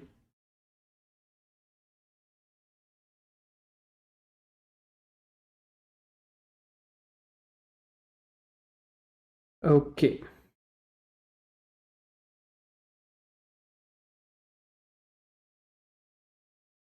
Okay. So BrahMos. BrahMos is named after two rivers, Brahmaputra and Moskva. Right? So it is India-Russia joint collaboration. Again, word breakdown, BrahMos. So they've developed it together. Right? It can be launched from land, air, submarines, and ships. Right? It is the world's fastest anti-ship cruise missile. So anti-ship missiles में it is the fastest in the world. It has two stages. हमें पता है अब इनका मतलब solid stage then liquid stage. अब table में भी एक जगह लिखा था no MTCR issues. MTCR issues क्या हैं? MTCR says that if you are not a member of the MTCR, right, or to countries that are outside the MTCR, MTCR members will not export missile technology that is more than 500 kilometer, that is more than 300 kilometer range. Okay, this was the problem. Okay, India was outside the MTCR, right? We came only in 2016, right? So till then, Russia had still made BrahMos with us. So what did India tell the world? India told the world that the range of BrahMos is 290. So this 300 kilometer barrier was not breached. Okay, the moment India became a member of MTCR, I think 2 months later, they said the range of BrahMos is 400. Then after some days, they said it's 600. Now they say it's 650. Right? That is why questions on range are generally wrong. So obviously the range was it was from the starting, it was 650. But they did not tell that to the world because then Russia had an obligation under MTCR to not export this technology to India. MTCR is the Missile Technology Control Regime.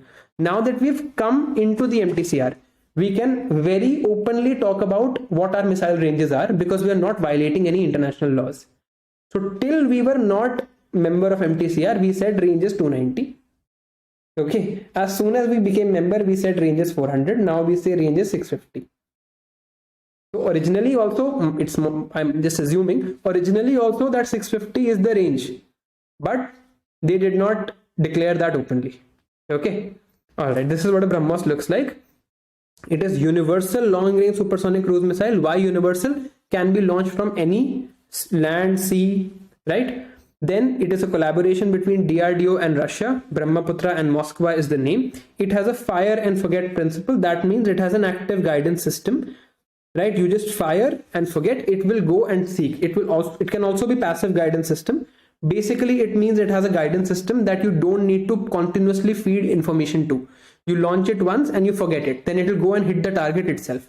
You don't have to do anything, right? So this is what happens. India entered MTCR, range 450, then range 600. Okay.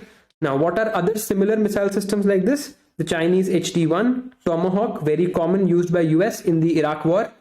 Israel's Seabreaker, and this P-800 Onyx. The name is important, anything else is not important, right? Then some other missiles that you need to know. There is Python 5. This is an air-to-air missile of Israeli origin, and it is integrated with the Tejas. What the Tejas is and how it works, that also we'll study. This is beyond visual range missile. You know what that means now. And in the Avangard. Avangard is a Russian deployed hypersonic long-range nuclear-capable missile. This is the one they might launch into Ukraine. There are other many Russian missiles also. So just announcing one thing, that there will be an update document for defense containing all the weapons that Russia has used or Ukraine has used, because I think they might ask something like that. So I'm waiting. I'll give this to you towards the end of the course. It's just be a list, nothing new there, right? We'll do that so that अगर वो कुछ पूछ लेते हैं उससे, because उसका likelihood high है, because it's been so much in the news. The war has been so much in the news that they might ask this year, right? Okay. So now, I told you we'll do Agni Prime in detail. What is Agni Prime? It is a short range surface to surface missile. This is the range, 1000 to 1500 kilometer. It can carry a 1000 kg nuclear warhead. The great thing about it is a two-stage canisterized missile with a guidance system. So it is ballistic, but it has some level of guidance. Okay, some level of guidance is there, and it is canisterized. Canisterized means it can be broken down into cans, so to speak. So it can be transported and be launched from anywhere. So now imagine, this is India. I'm just drawing like this, right? And you have to launch against China. Now, if your missile silos are here, then they also know the launch is going to happen from here. But if you have a canisterized missile system, you can first transport the missile here, then launch from here. You can take it to sea. You can even take it to a different friendly country and launch from there. So it becomes very difficult to defend against. That is why a canisterized missile system is generally better, but also more difficult to develop. Okay.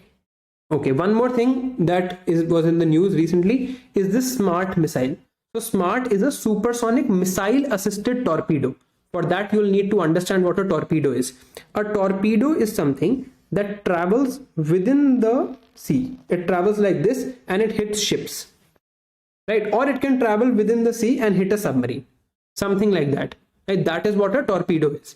Torpedo has a propeller at the back of it. The missile looks like this, right? And at the back, it has this. Okay, this spins and it travels in the sea. It travels in the sea, it hits the ship, and then the ship explodes, right? So normally, what is the normal way of launching a torpedo is that you just launch from here like this, or here this way. This is the normal capability. What is a supersonic missile assisted torpedo? That you first launch a missile, missile falls into space, then the torpedo starts to move. Right, so the range has increased a lot, and this DRDO has developed. If you are asked, you will only be asked a one-liner that the SMART missile is developed by DRDO is in what context. So it is obviously in ship context, and it is used. Torpedoes can be used by submarines against ships like this, or they can be used by ships against submarines. So it is this SMART technology is for anti-submarine warfare. This is all you need to know. Okay. Now let's look ahead in what India is doing in missiles. So we are now collaborating with Russia to make a BrahMos 2, which is hypersonic, Mach 7 speed. BrahMos is currently supersonic. Then we have Mission Shakti. This is anti-satellite weapon technology. Okay, of course, it will create the problem of space debris, but if there is a reconnaissance satellite, a satellite that can spy on India, for that you need this Mission Shakti, or the anti-satellite weapon. Then this we have already seen, hypersonic technology demonstration vehicle. Then we have a hypersonic wind turbine test facility, wind tunnel test facility to test the development of hypersonic weapons. Just you need to be aware of what is happening, not go into the details of this. Okay, now some missiles that are in news. Agni 3 is in news, we've already discussed. S-400 is in news, this we've already discussed. Then they made a new anti-tank guided missile. Now this is important, and I'll tell you. We have a main battle tank Arjun. This main battle tank Arjun was developed by DRDO. Okay, now normally, so let me explain something to you. Normally what happened was, जैसे मान लो tank होता था, ठीक है? Let's say there was a tank. Earlier what used to happen was that to kill, sorry for my drawing, that to destroy a tank we used to use anti-tank weapons, like NAG missile was there. Anti-tank missile weapon you'd use, it would explode the tank and the tank would die. Then they came up with a concept called explosive reactive armor. Explosive, again, see, itna detail important nahi hai, that's why I haven't put it in the slide. I'm just explaining for your curiosity. Explosive reactive armor. What is explosive reactive armor? Tank का जो armor है to protect against missiles, there is an explosive here. Tank के अंदर ही एक explosive लगा रखा है, छोटा explosive but लगा रखा है. When the missile comes, like this is, let's say, a normal tank, and this is a tank with the explosive reactive armor. In the first case, anti-tank missile comes, it will hit. No matter how thick you make this armor, the missile will be able to get through after some level. Right? So kitna hi thick bana lo, even a 10-inch thick armor can be gotten through. So this approach was failing. So what they did now is they made something like this. So the missile comes. As soon as the missile reaches here, this explosive device is able to sense the missile and it explodes. When it explodes, this plate here goes out in this direction. This missile is coming. As soon as it's very close, the missile the tank will do an explosion on its own. It's a small explosion, so tank does not get damaged, right? Here is the rest of the tank does not get damaged. Explosion happens here. Now after the explosion, the plate moves out, it hits the missile in the air. So after the explosion, what happens? This is the tank, this is the armor. So the explosion happens here, right? After the explosion, this moves out like this, and it meets the missile somewhere here. So the missile explosion happens here and the tank remains safe. This is what an explosive reactive armor is. It is a way to guard a tank against incoming missiles. To counter this explosive reactive armor technology, we have come up with this tandem high explosive anti-tank warhead. Tandem means repeated. So this missile will explode twice. Once for the explosive reactive armor and second for the actual tank. So the tank will die even if it has an explosive reactive armor, right? So this is what is in the news and this is what they have developed. आपको सिर्फ ये याद करना था, but now that I've explained, I'm sure it would be easier to understand. Then there is man portable anti-tank guided missile. Man portable means that person can carry it, right? Baki, just read the information here. That's all it means. Guided you're clear of, anti-tank you're clear of. Man portable means it can be carried by a person. Vertical launched short range surface to air missile. This is something that you can launch vertically or you can launch from the ground. So it doesn't have to travel like this, it can travel like this. Okay, so it is a vertical launch short range surface to air missile, and this is QRSAM, quick reaction surface to air missile, that can be launched without a lot of delay with a quick reaction after seeing an aircraft. It has a small range, but it is used to protect army units from aircraft. Let's say you have the army going like this. Army is very vulnerable to aircrafts because they don't have a method. You cannot fire guns against jets, right? So you have a quick reaction surface to air missile that they have. If they see an aircraft coming to bomb the army, they will launch a missile from this place, right? Against that. That is a QRSAM used to protect the armored columns of the army. What are armored columns? Armored columns means tanks, artillery, etc. Okay. All right. Now there is very short range air defense system. Again, it's an air defense system that's man portable but has a short range. Helena we have done. Astra we have done.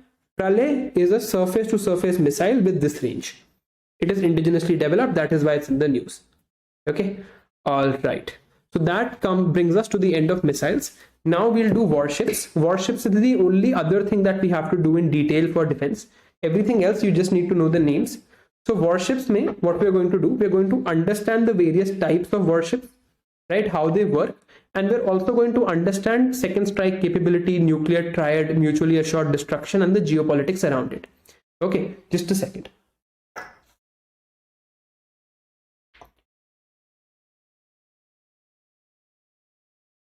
So I hope everything is clear so far, right? I hope there's no problem so far. You've taken a break, koi dikkat nahi hai, right? Now we'll continue.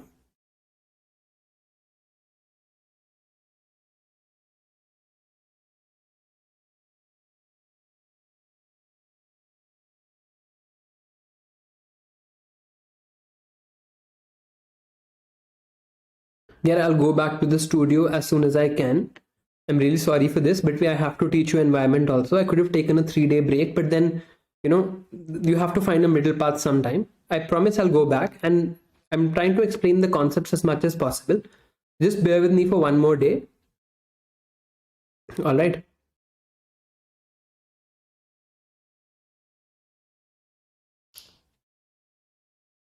Okay, great. All right. So what are the types of warships? Okay, the first type is a destroyer. Destroyer is the largest sea to sea warship. Okay, largest sea to sea warship. It has missiles. The large ships that you see, they're all destroyers, missiles and torpedoes. India's destroyers are of 3 classes. What weapons class are and what warship class are, we'll see today only. Kolkata class, Rajput class, and Delhi class. What does this mean? We'll see. Okay. Then there are frigates. Frigates are small size. They are stealth, so difficult to detect on radar and highly maneuverable. Okay, all right. Now, so aircraft carrier is the third type. Aircraft carrier is the biggest warship, but it is not sea to sea directly. Aircraft carrier is a warship that carries aeroplanes. Aeroplanes launch here and then they hit other ships, right? So they are the biggest ones, but they are technically air to sea. They are carrying aircraft, right? That's why the name is aircraft carrier. Destroyer is like a ship that has missiles to use against other ships. Okay, aircraft carriers have runway, takeoff platform. They can carry fighter craft. They can carry helicopters. Okay, then there are corvette. Corvette is anti-submarine warships, right? They are warships meant to fight against submarines. And of course, there are submarines. What are submarines? Submarines are those warships. They are submarine, so they are below the sea level constantly, right? So they're below the sea level. Those are submarines. Okay, now warships in India, there is sea to sea surface, so that is destroyer or frigate. Destroyer is bigger, frigate is smaller. Destroyer is the bigger one. We have 4 classes of destroyers. What class means and why these classes are there, we'll see. Right, the 4 classes are Kolkata class, Delhi class, Rajput class, and Vishakhapatnam class. Just bear with me, I'll tell you what this means. Then frigates are of 4 classes too: Shivalik, Talwar, Brahmaputra, and Godavari. Okay, then sea to air is the aircraft carrier. Then there are submarines that can be divided into nuclear and conventional. Now let's see all of that in detail. Firstly, we need to understand what a nuclear triad is, and then we can go forward. Okay, now let us assume that there is a war between USA and China, and USA decides that, I am going to launch 500 nuclear missiles on China. Okay, on Chinese land, I am going to launch 500 nuclear missiles in all the major cities of China. So I am going to obliterate China from the globe. China is also a nuclear weapon country, right? USA knows that. But USA says, I am going to launch so many missiles that their entire country will get destroyed immediately. And if their entire country gets destroyed immediately, they will not have the ability to hit back. Right? So why should I be afraid if they have nuclear weapons? I will just launch nuclear weapons for their entire country. 500 or let's say 1000 nuclear weapons in one go. Right? Now, there is something called nuclear deterrence and something called mutually assured destruction. What does this mean? This idea meant that if 2 countries who are at war, A and B, both have nuclear weapons, right? If both have nuclear weapons, both of them will be deterred from using it. Deterred from using it means will be stopped from using it. Let's say there is a war between India and Pakistan. India will not launch nuclear weapons and Pakistan will also not launch nuclear weapons, because they know that if they launch, the other country will also launch and both countries will be destroyed. So there will be mutually assured destruction. Ensured or assured that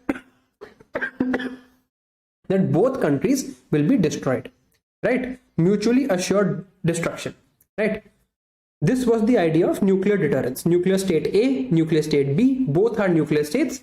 So there will be nuclear deterrence and they will not use nuclear weapons no matter how bad the war gets.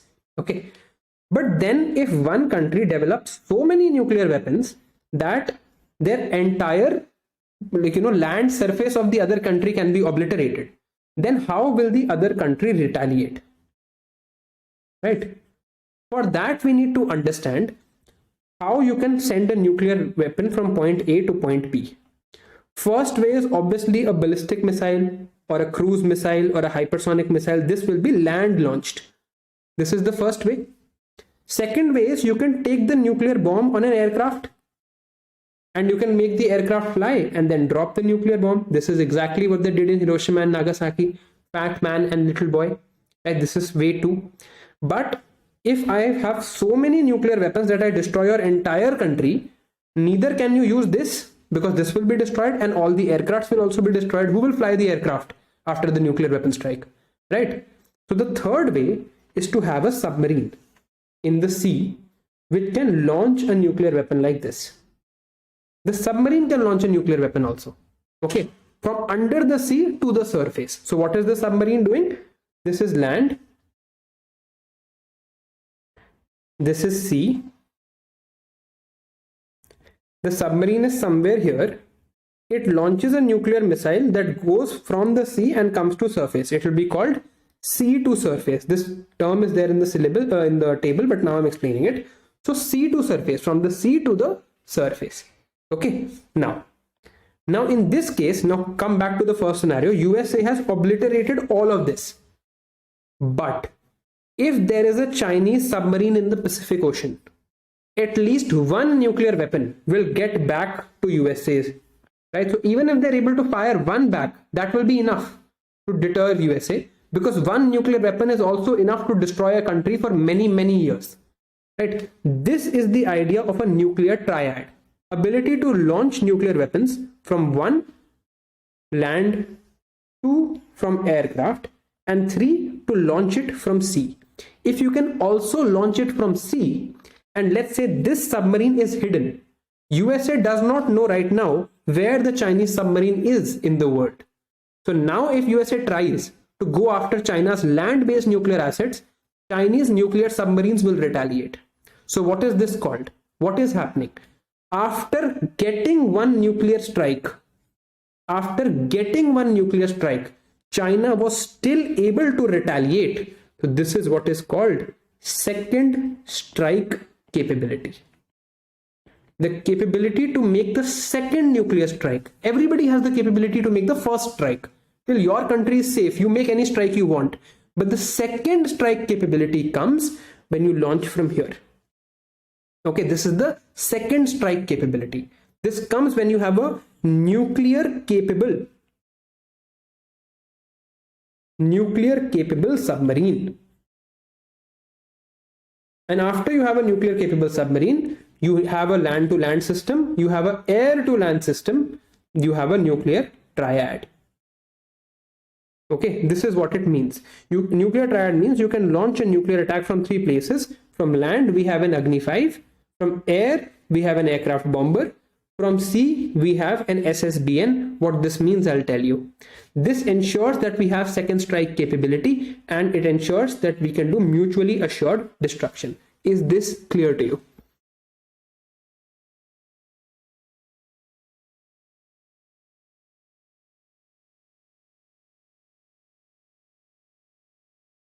No, Rishabh, because these things you don't need to remember.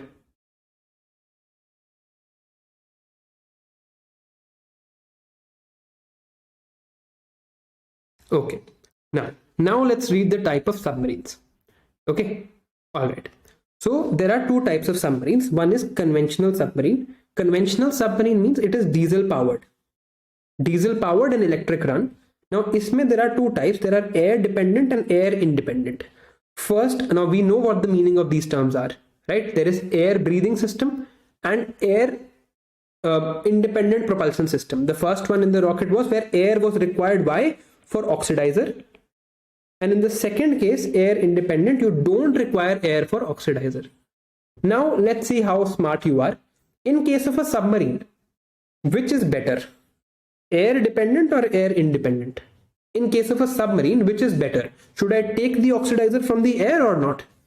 This is option A, this is option B. Which one is better?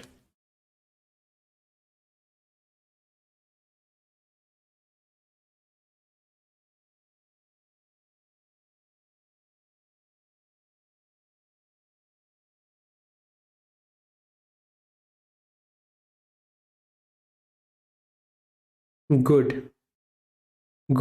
Most of you are right. Air independent is better, because for a submarine, it is under the water. There is no air there. So if it is an air dependent submarine, it will have to come to the surface to get air. And if it will have to come to the surface, what is the point of it? What is the point of making a submarine if it has to come to the surface every time? So air independent submarines are generally better because they are here. They don't need to come to the surface to get air from you, okay, for running themselves. So they can stay hidden for a long time. All right. Okay. Now let's talk of a nuclear submarine. Right. So there are two things here. One is that the submarine is powered, the fuel is nuclear.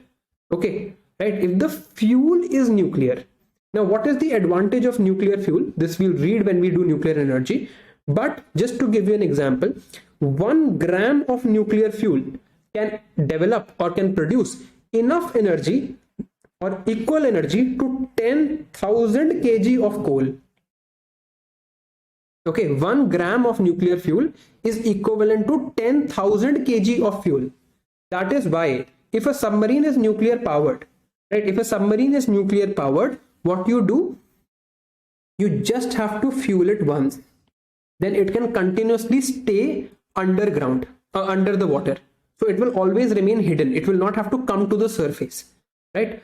Now, if it is nuclear powered, it is called ship submersible. You know what it means? Ship submersible nuclear. Ship submersible nuclear, right? It is only nuclear powered. It does not have the ability to release ballistic missiles. Okay, so what is its purpose? It can stay underwater for a long time. It can attack other SSBN. I'll just tell you what SSBN is. It can attack other sea assailants, but it cannot do onshore attacks. What is shore? Shore is land. Onshore attacks it cannot do. It cannot do from sea to surface, but it can stay for a long time. Of course, this is cheaper to make, right? But it's not that useful. What is useful is this SSBN. SSBN is ship submersible ballistic nuclear. It is nuclear powered. It is submersible. It can stay underwater for a long period, and it has the ability to launch a ballistic missile and do an onshore attack. Onshore attack means from sea to the land. So onshore attack can be done. So SSBN is what completes your nuclear triad. Okay, so these are the two types of nuclear submarines. One can be only nuclear powered without nuclear missile, SSN, so no ballistic word is there. And SSBN means ship submersible ballistic nuclear, has the ability to launch ballistic missiles also. Okay, so now let's see the type of submarines. You've understood the concept. The first one is an attack submarine. Attack submarine are generally conventional, diesel powered. What do they have? They generally launch torpedo, or sometimes they can launch cruise missiles. Cruise missiles against other ships, right? These are the attack submarines, basic submarines. Then the second time we have ballistic missile submarines that have the ability to launch SLBM, or submarine launched ballistic missile. You can call it SSBN or SSB, right? SSBN you have understood. What is the other thing? The other thing is SNN. It is only nuclear powered, but it does not have any ballistic missile ability. Clear? These are the types of, like, based on the capability we have seen the submarine, ballistic missile capable, or just attack submarine. Attack submarine, what will it do? It will attack other ships. Attack submarine's job is to get other ships down, like it will kill a destroyer, it can kill a frigate, etc. Okay.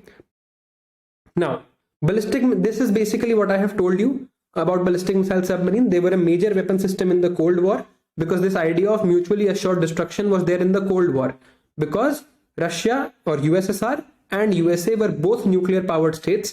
They both have close to 5,000 nuclear warheads, right?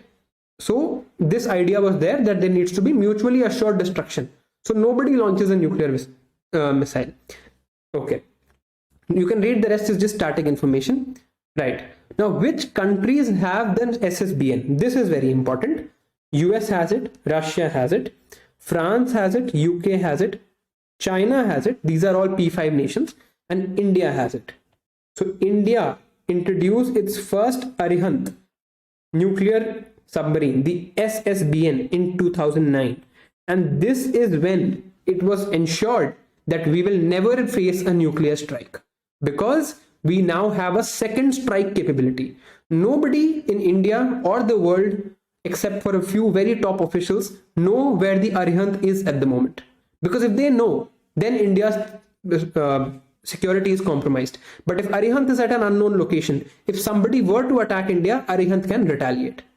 Okay, all right. These are ballistic missile subs. I hope attack submarines are clear. Attack submarines are basically there to just hit other ships, not for this job. Okay, all right. Then there are cruise missile submarines. Again, they are classified as SSGN. They can be nuclear powered too, and G denotes guided missile, so they can have cruise guided missiles, right? Other is very static information which you can read, that I'm not going into the detail of. All right, now let's understand class of submarine or class of any sort of ship, right? So let's say I'm talking about vehicle class, that what is the class of this vehicle? It talks about the design of the motor vehicle. For example, the classes of cars include hatchback, sedan, SUV.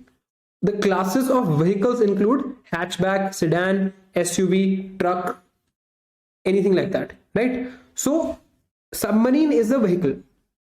Class could be the variation in design, right? A Maruti is also a car, a Swift is also a car, Baleno is also a car, Mercedes-Benz is also a car, right? So these are the class. So a submarine class or class for any purpose, for example, is a group of submarines with a similar design, and there can be many classes, right? Submarine class A, submarine class B, right? So this is how you classify warships, because they have certain similar features and certain similar designs. Now we have to remember the names of the various classes that India has, right? Submarines are built in classes because there is a single design. You have a basic design idea, okay, this is how I want to build it, and then certain variations between the class. So let's say I want to build submarine class A. I want to build 6 submarines here. All of them will have some variation, but a basic common design that A had. Okay. Now, India's submarines, let's talk about what classes and what we have. The first submarines we got were from Germany. They were called the Shishumar class submarines. Then we got the Russian attack submarines that we still use. This we still almost stopped using. This we use, they are the Russian attack submarines called the Sindhu Ghosh class or the Kilo class. Now, if the name is Sindhu Ghosh, all the names of the classes, the submarines in this class will start from the word Sindhu. So the submarine called Sindhu Ghosh, Sindhu Dwaj, Sindhu Raj, Sindhu Ratna, Sindhu Kesari, Sindhu Kirti, Sindhu Vijay, Sindhu Rashtra. All of these, what are they? They are submarines of which class? Sindhu Ghosh class, taken from Russia. What is Sindhu Ghosh class submarine? Diesel electric submarine, attack submarine. Why is the attack submarine there? To attack other ships, like for example to attack aircraft carriers. Okay, this is what first class of that is there. So Shishumar class and Sindhu Ghosh class, these are diesel electric submarines of India. Then this is what a Sindhu class submarine looks like. Okay, now this is the important class, Kalvari class Scorpene submarines. Okay, these are attack submarines, so there to attack different ships. They are jointly developed by France and India together, right? Diesel propulsion and air independent propulsion system.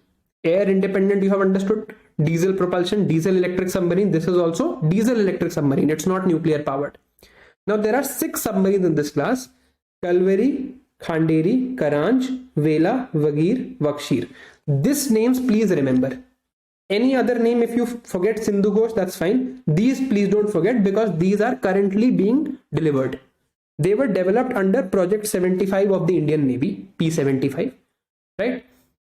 Kalvari class of submarine is the submarine design, right? And others, they are diesel electric attack submarines, and all these submarines have a similar design and they are called Kalvari class, or Scorpene is the name of the design. So you have to remember Kalvari class Scorpene, made under Project 75 in collaboration with France and India. 6 submarines, these are the names. They are currently being delivered to India. 5 have been delivered. The last one is, the trials are going on. So these are important. Okay, they might ask. This is what that looks like. The Scorpene Kalvari class submarine, this is what it looks like. Now, then we have nuclear submarine. We have 2 nuclear submarines. One is INS Arihant, right? Arihant is SSBN. Second is Arigat. Arigat is soon to be commissioned. Soon to be commissioned, or it maybe has been commissioned and they haven't declared it yet. Okay, so this is the second Arihant class submarine. You understand, design is similar to Arihant, just some variation is there. Job is the same. SSBN, it's there not to attack other submarines. It can. It's not there to attack other ships. It can. It's there to attack on the surface in case of nuclear strikes. That is its main job. Okay, this is what INS Arihant looks like. Huge submarine, but indigenously developed. This is the important point, because on these strategic things, you cannot rely on anybody else. Here you need Atmanirbharta, right? So this was indigenously developed, right? Then there is Akula class submarine. This is Russian powered. It is SSN. So it is nuclear powered attack submarine. Why attack submarine? There to attack other ships. Nuclear powered, but does not have ballistic missile capability. Here example is INS Chakra. Okay, all right. Now Vagir. Vagir is the 5th submarine from Project 75, and it is recently delivered to India. This is that project between India and France.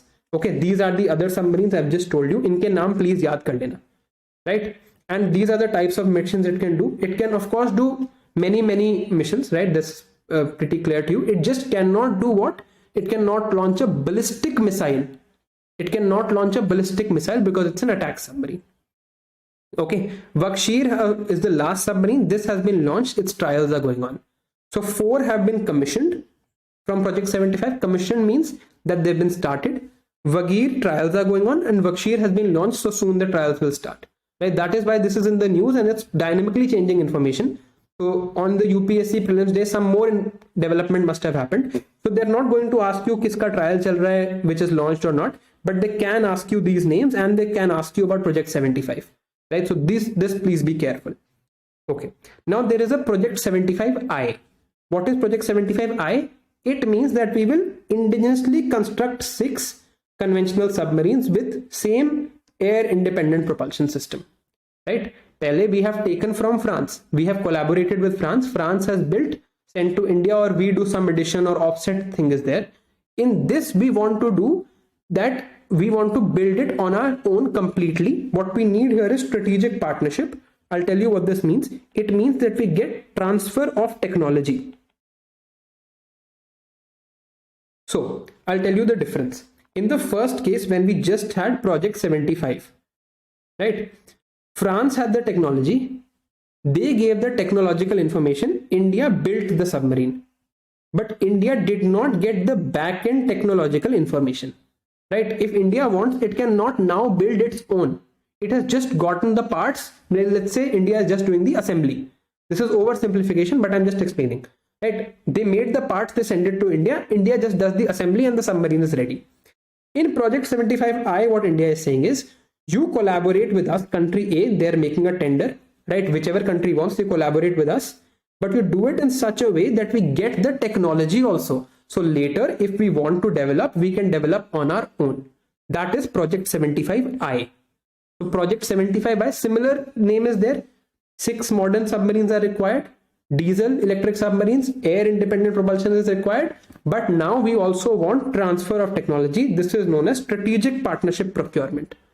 These are the names of other countries that have an air independent propulsion. Okay. All right. Now this is Project Seabird. Just need to know the name.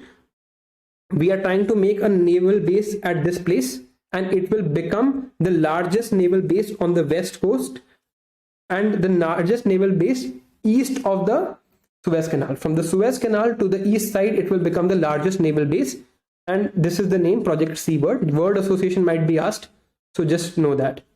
Okay. Now we have seen the first type of warship, which is submarine. Submarine can either, the main job, most submarines are attack submarines.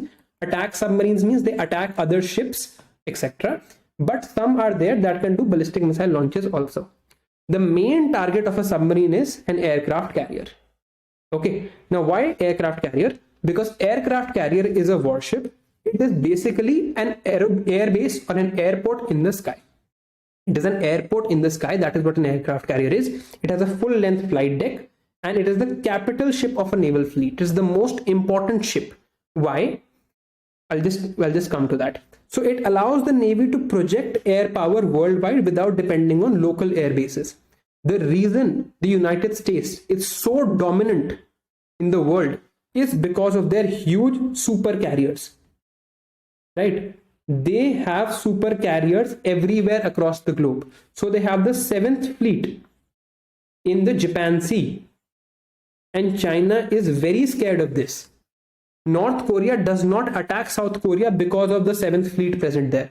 Because it can carry so many planes and it has such ability to just launch planes and project air power. USA has no territory close to North Korea, right? Own territory. It has Japan, that's its ally, but it doesn't have its own territory. But just by using these aircraft carriers, it is able to project air power throughout the globe, right? And that is why aircraft carriers are very important. I'll ask you a question. I'll tell you that the largest air force in the world is the US Air Force. Okay, but can you tell me what the second largest air force in the world is? Largest, I just mean number of planes. Don't Google it, just think. Okay, I'll tell you what the answer is. Largest air force is US Air Force, which is the second largest air force in the world.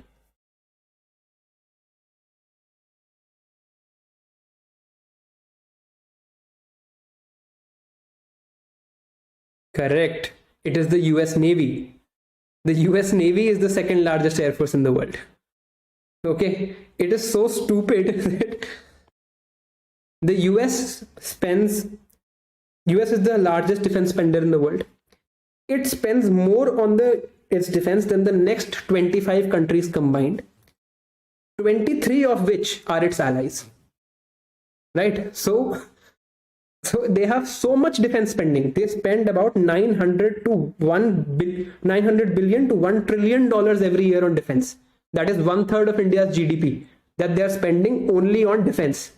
And that is why they are the dominant hegemon, because of their air power projected through their navy. Okay, now moving on to the types of ships.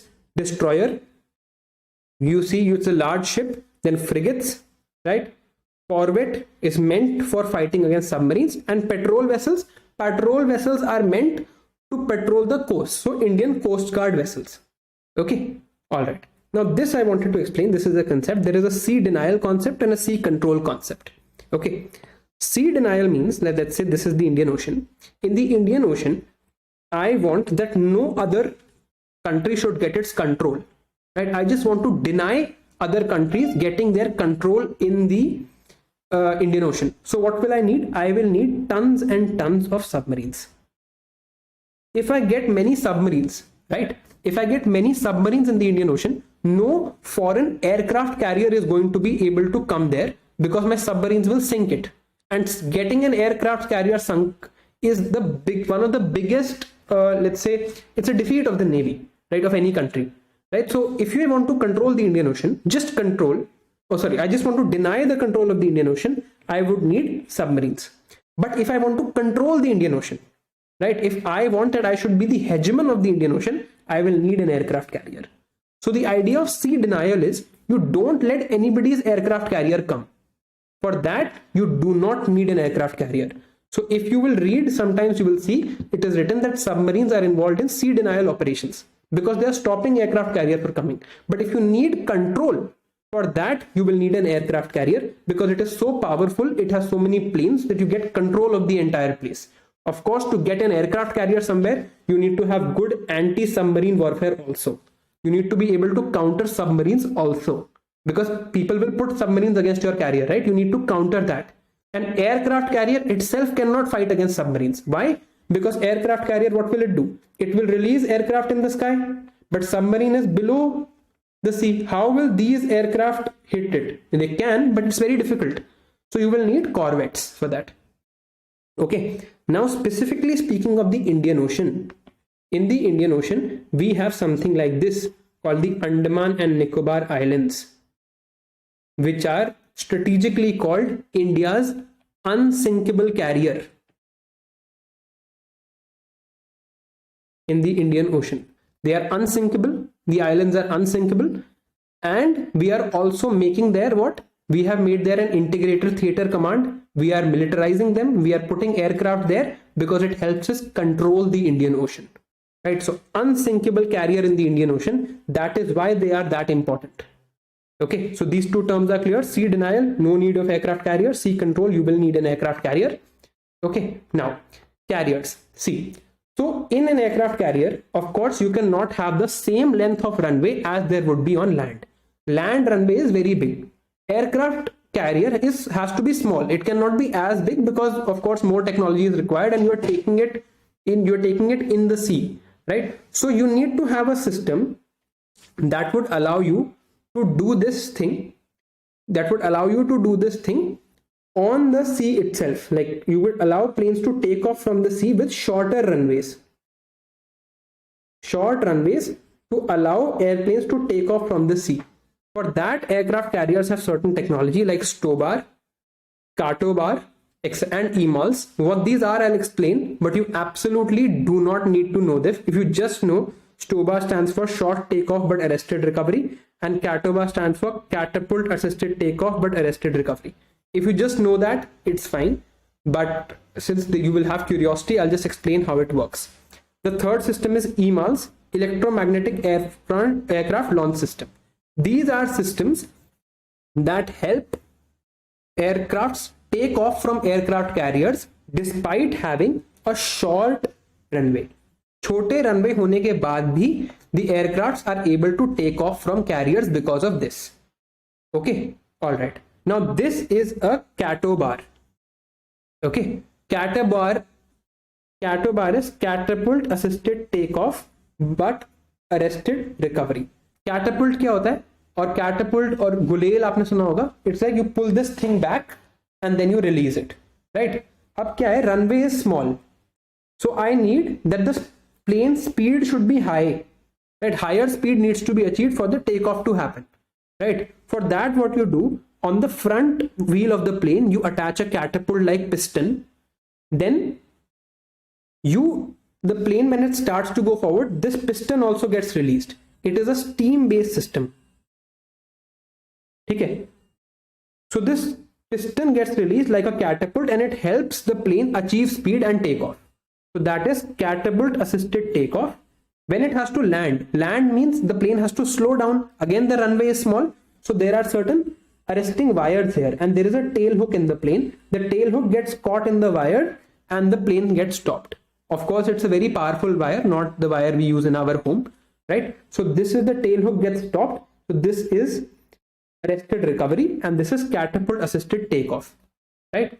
Okay, now what is short takeoff but arrested recovery? Arrested recovery is the same. Short takeoff is you don't apply that catapult thing, but you make the curved track of the aircraft.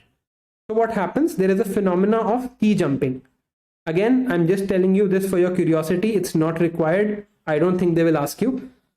What happens is you start from here, the curved path like this. So the path of the, all right, I'll just make it differently. The path is like this. So the aircraft carrier, the aircraft will start, it will go like this, and here it will get some velocity in the air, and then it will be able to take off even because of this, even despite this short runway. So this is short takeoff but arrested recovery. What is EMALS? EMALS is this system only, same system, but here it is steam based. If in place of steam I use some electromagnetic or electric impulse, then it will be EMALS. Right? Beyond that is not required. Definitely they're not going to ask. Right? They've never asked defense in this detail, so be assured. And you know more than enough already. Okay, so CATOBAR, this is basically a solution for a short runway to let the aircraft take off. Okay, all right. Now let's talk of India's carriers. India's carriers are Vikrant and Virat. They have been both decommissioned. They were old, bought from Russia. Vikramaditya is the one, that the active carrier that we have brought again from Russia. So it's a Kiev class, and slightly ironic that Russia has named its own aircraft carrier after Kiev. And then there is INS Vikrant. Vikrant stands for IAC-1. IAC means Indigenous Aircraft Carrier 1. We have built it indigenously. It has recently been commissioned, and that is why it is important. It's in the news. It's likely they might ask you this year. Right? The Prime Minister, the Honorable Prime Minister, he gave a huge speech and it was very acclaimed that we have now finally made an aircraft carrier on our own. And that gives us a huge, legitimacy to our Navy. So that is why I'm taking you this in detail. These are some details of INS Vikramaditya. Just take a, Vikramaditya is Kiev class. As you can see, there is a curved path here. So you know what that means now, right? And now let's talk about Vikrant. Vikrant has this STOBAR. Right, it is commissioned in 2002. It has an indigenous content of 76%, designed by Indian Navy's Directorate of Naval Design, built by Cochin Shipyard Limited. Okay, and Of course, only some countries like these, again, all P5 countries have the ability to build aircraft carriers. Other than that, only India has it. So now if you get question in the mains in IR as to why does India deserve a permanent seat on the Security Council, is one of the reasons is that our military capabilities match the military capabilities of the P5 nations, right? These are the names of the aircraft that are going to be put on Vikrant. Just need to remember their names, nothing to understand here, right? Okay. This is what INS Vikrant looks like. Okay. All right. Now this is Vishal. Vishal is what we are also building now. This will be our second aircraft carrier, and it has a Catobar EMAL system, right? And you know what this means? Catobar, you know, and not using steam but using electromagnetic system. So that would be EMAL's Catobar system. It will also have nuclear propulsion. It is either being built or in trials. Of course, we will not get the exact information till it's actually launched. All right. Now, this you have to tell me one strait in the world where India will want to deploy its aircraft carriers, right? Any strait in the world, if you just had one option, where would you put it? This would tell me your understanding of IR. I will teach you this when I do IR with you. Okay, I'm just going to look at your comments now.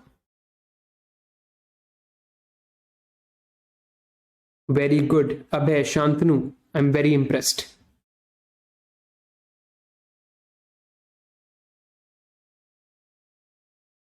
Gunesh, Nimbats, very impressed.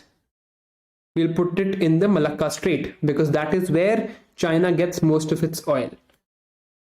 Okay, so I'll teach you this in IR. I'm not going into detail, but the answer is correct. It is the Malacca Strait.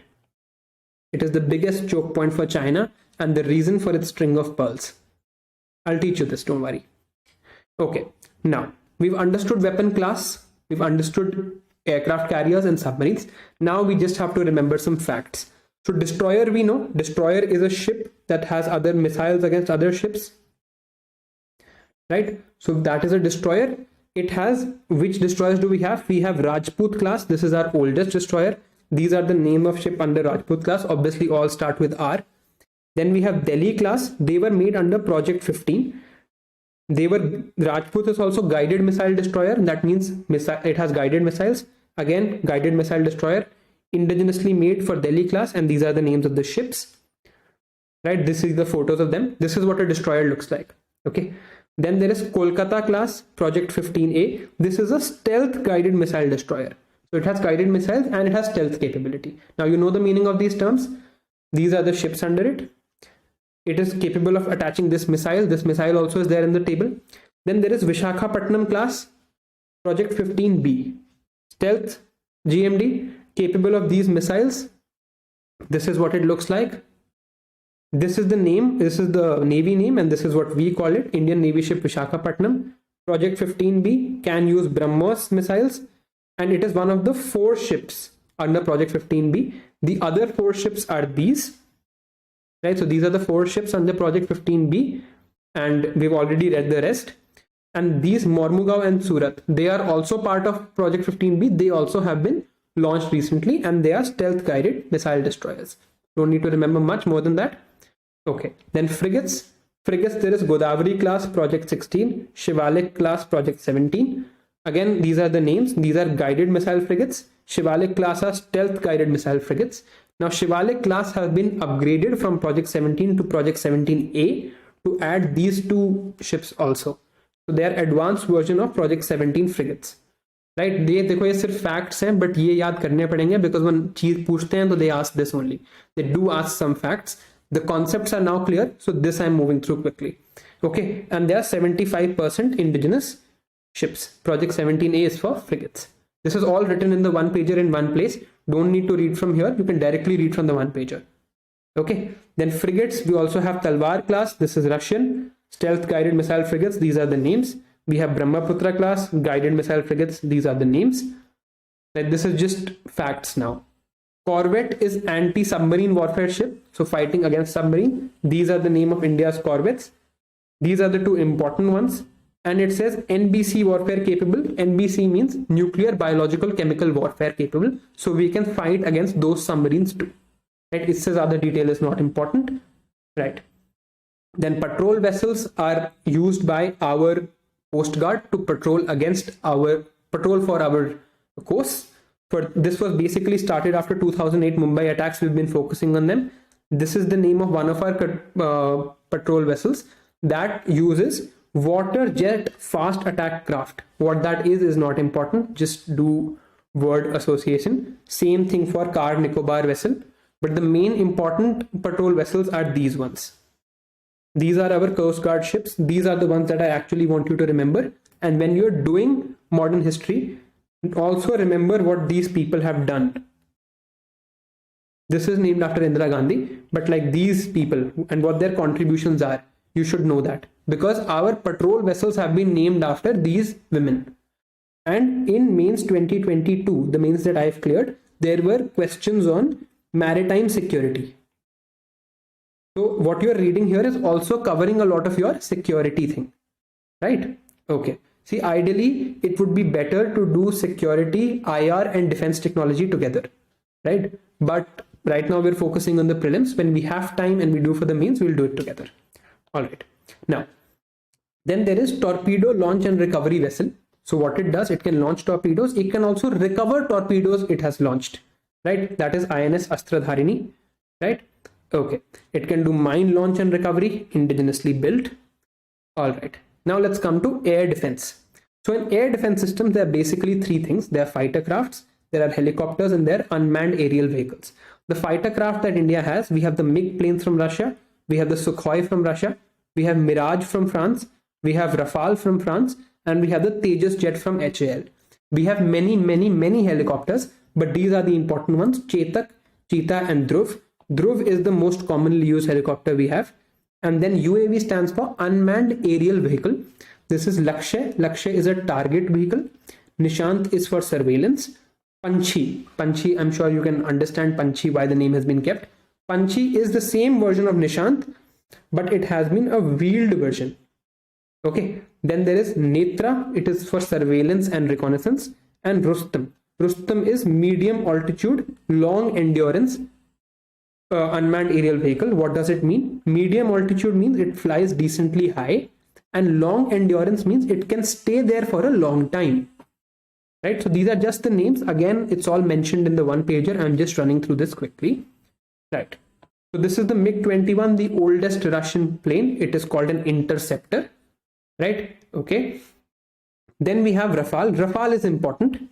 Actually, I'll just take a break here for 5 minutes, and then we'll continue. It will take 15 minutes to finish defense. So let's just finish that today. I know we generally get you free by 2:30, but if you want, there's nothing conceptual is left. So if you want, you can take a leave, but I'll just be done with defense in the next 15 minutes, right? And then defense would be done for today. And tomorrow we can just start with emerging technologies, right? If you want to take a leave, you can, but I promise just 15 minutes more and we'll be done with defense. So let's just take a break for 5 minutes. I'll come back and then we'll finish defense for today.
Okay, so basically, I know there's a lot to remember, but you only have to remember what is there in the one pager, right? अब देखो जो defense facts हैं, I can't do anything about that, right? Those things you will have to remember, and I've also remembered for my prelims, and you'll also have to. Problem है कि एक ही question आना है, but अगर आएगा भी तो हो सकता है ना भी आए, right? But are you really willing to risk it? If you're willing to risk it, then go for it, right? I'm telling you there will not be more than one question, but I cannot predict which one question will be there. Okay, that I can't predict. Whatever you have to remember is there mostly in the one pager. The one pager is uploaded. Okay, one pager is uploaded. It is there on the portal. You can check the portal, just refresh it and you will see the one pager. Now we have about 3 small topics remaining from space, 3 small topics remaining from health. Okay, but we'll do it, don't worry. When we do these 3 small topics, then we'll do the one pager revision also. Let take some time to forget space, learn something else ताकि थोड़ा आप भूलो, then the revision will help. हमने अभी कल ही खत्म किया है. Very 3 small topics are left, but we'll do that. They are dark matter and dark energy, Chandler wobble and negative leap seconds. Okay, these 3 topics are left, nothing else. We'll do that. And 3 healthcare topics: Indian Biological Data Center, genomic surveillance, and sickle cell anemia. These 3 things are left. Okay, once, like, we'll do this after some time. जो defence में आपने याद करना है, the concepts I've told you, जो चीजें मैंने slide में नहीं लिखी हैं, to the slides that you have gotten, please don't read them. For example, how guidance systems work. It's not important for you at all. Okay, you just need to know the basics of it. Okay, and there are not a lot of questions from this. It is interesting, but beyond a point, you don't have to become a defense security specialist, right? फिर तो आप internal security पढ़ लो पूरा prelims के लिए, but that's not what they're asking. They don't ask this much, right? They only ask what's in the news, and that I have covered, right? Somebody was talking about the Prachand light combat helicopter. It's there in the slides. At least let me get there. Okay, just have some patience. The things that are in the news will be covered. Those I'll tell you to read. Rest is in the one pager. Baki, it's up to you. I used to remember all the names of the ships and everything, so I've told you what I did. If you don't want to, that's totally up to you. If this was polity, you would go and remember. But if it's science and tech, you're not, because people just don't take this subject seriously enough, right? You just imagine the amount of time you have spent on polity and then compare it with the amount of time you are spending here. And just understand, for the past 5 years, the number of questions from science and tech and polity have been the same. So now you can decide where to invest and where not to invest. Okay, I know it is info heavy, but thoda you'll have to make an effort. It is this extra effort that will get you past the other people who you are competing with. If it was just an easy exam, right, you would not have a problem, right? All right. Okay, going forward with Rafale. Rafale is a French aircraft, right? It is multi-role. It has a delta wing. What this means, I'll tell you. This is the word used for Rafale: medium range, multi-role combat aircraft. And it was inducted into the squadron which is called Golden Arrows. We've gotten this from France, but it's now old, so it's not that important. Okay, iske advantages kya hai? Of course, the engine is fast. It can refuel mid-air, and it is multi-role, means it is not only targeting from air to air. It can target from air to ground, from air to sea also. So it can do multiple roles. Okay, now the other important jet we have is the Sukhoi Su-30, twin engine, multi-role, all-weather, long-range fighter. Russia and India collaboration is there, right, for this. Then we have the Mirage 2000 from France, right? You also realize it's helping you prepare for IR for mains. If you get a question on India-France relationship, you have Mirage and Rafale to write about. Okay, it was used in the Balakot airstrike. Now, this thing is absolutely not important for you. I'm just explaining, because if I don't, I'll get comments on, sir, why did you not explain this? If I explain this, then I'll be told that the class is too info heavy. Hello, anyway, I understand that you're having some anxiety and prelims is close. I also did that. So when I tell you it's not important, just hear it and don't remember it. Okay. So these are the generations of fighter jets. The first generation is piston based propellers with manually controlled guns, not very advanced, normal, bilkul basic propeller, basic gun. Second generation, they had an afterburner. What an afterburner is, I'll tell you. And they had infrared missiles. But the thing is, they were only useful for air to air combat. Then there is third generation fighter. Third generation aircraft fighter is multi-role. It can do air to land also. And it has beyond visual range missiles and turbofan engine. Okay, turbofan is a type of jet engine. Fourth generation has fly-by-wire and delta wing. What these things are, they're in the slides, I'll tell you. And 4.5 generation has everything that fourth generation has, and also has some composite materials for lesser radar interaction. And then there is fifth generation.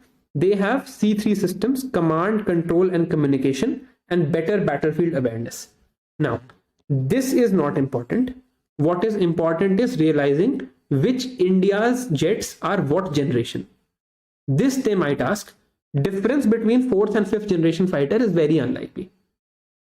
Okay. India has two flagship fighters at the moment. One is Rafale, one is Tejas. Rafale and Tejas are both 4.5 generation fighters. Most likely they will ask on Tejas because we are looking to export Tejas now. So Tejas we will do in detail.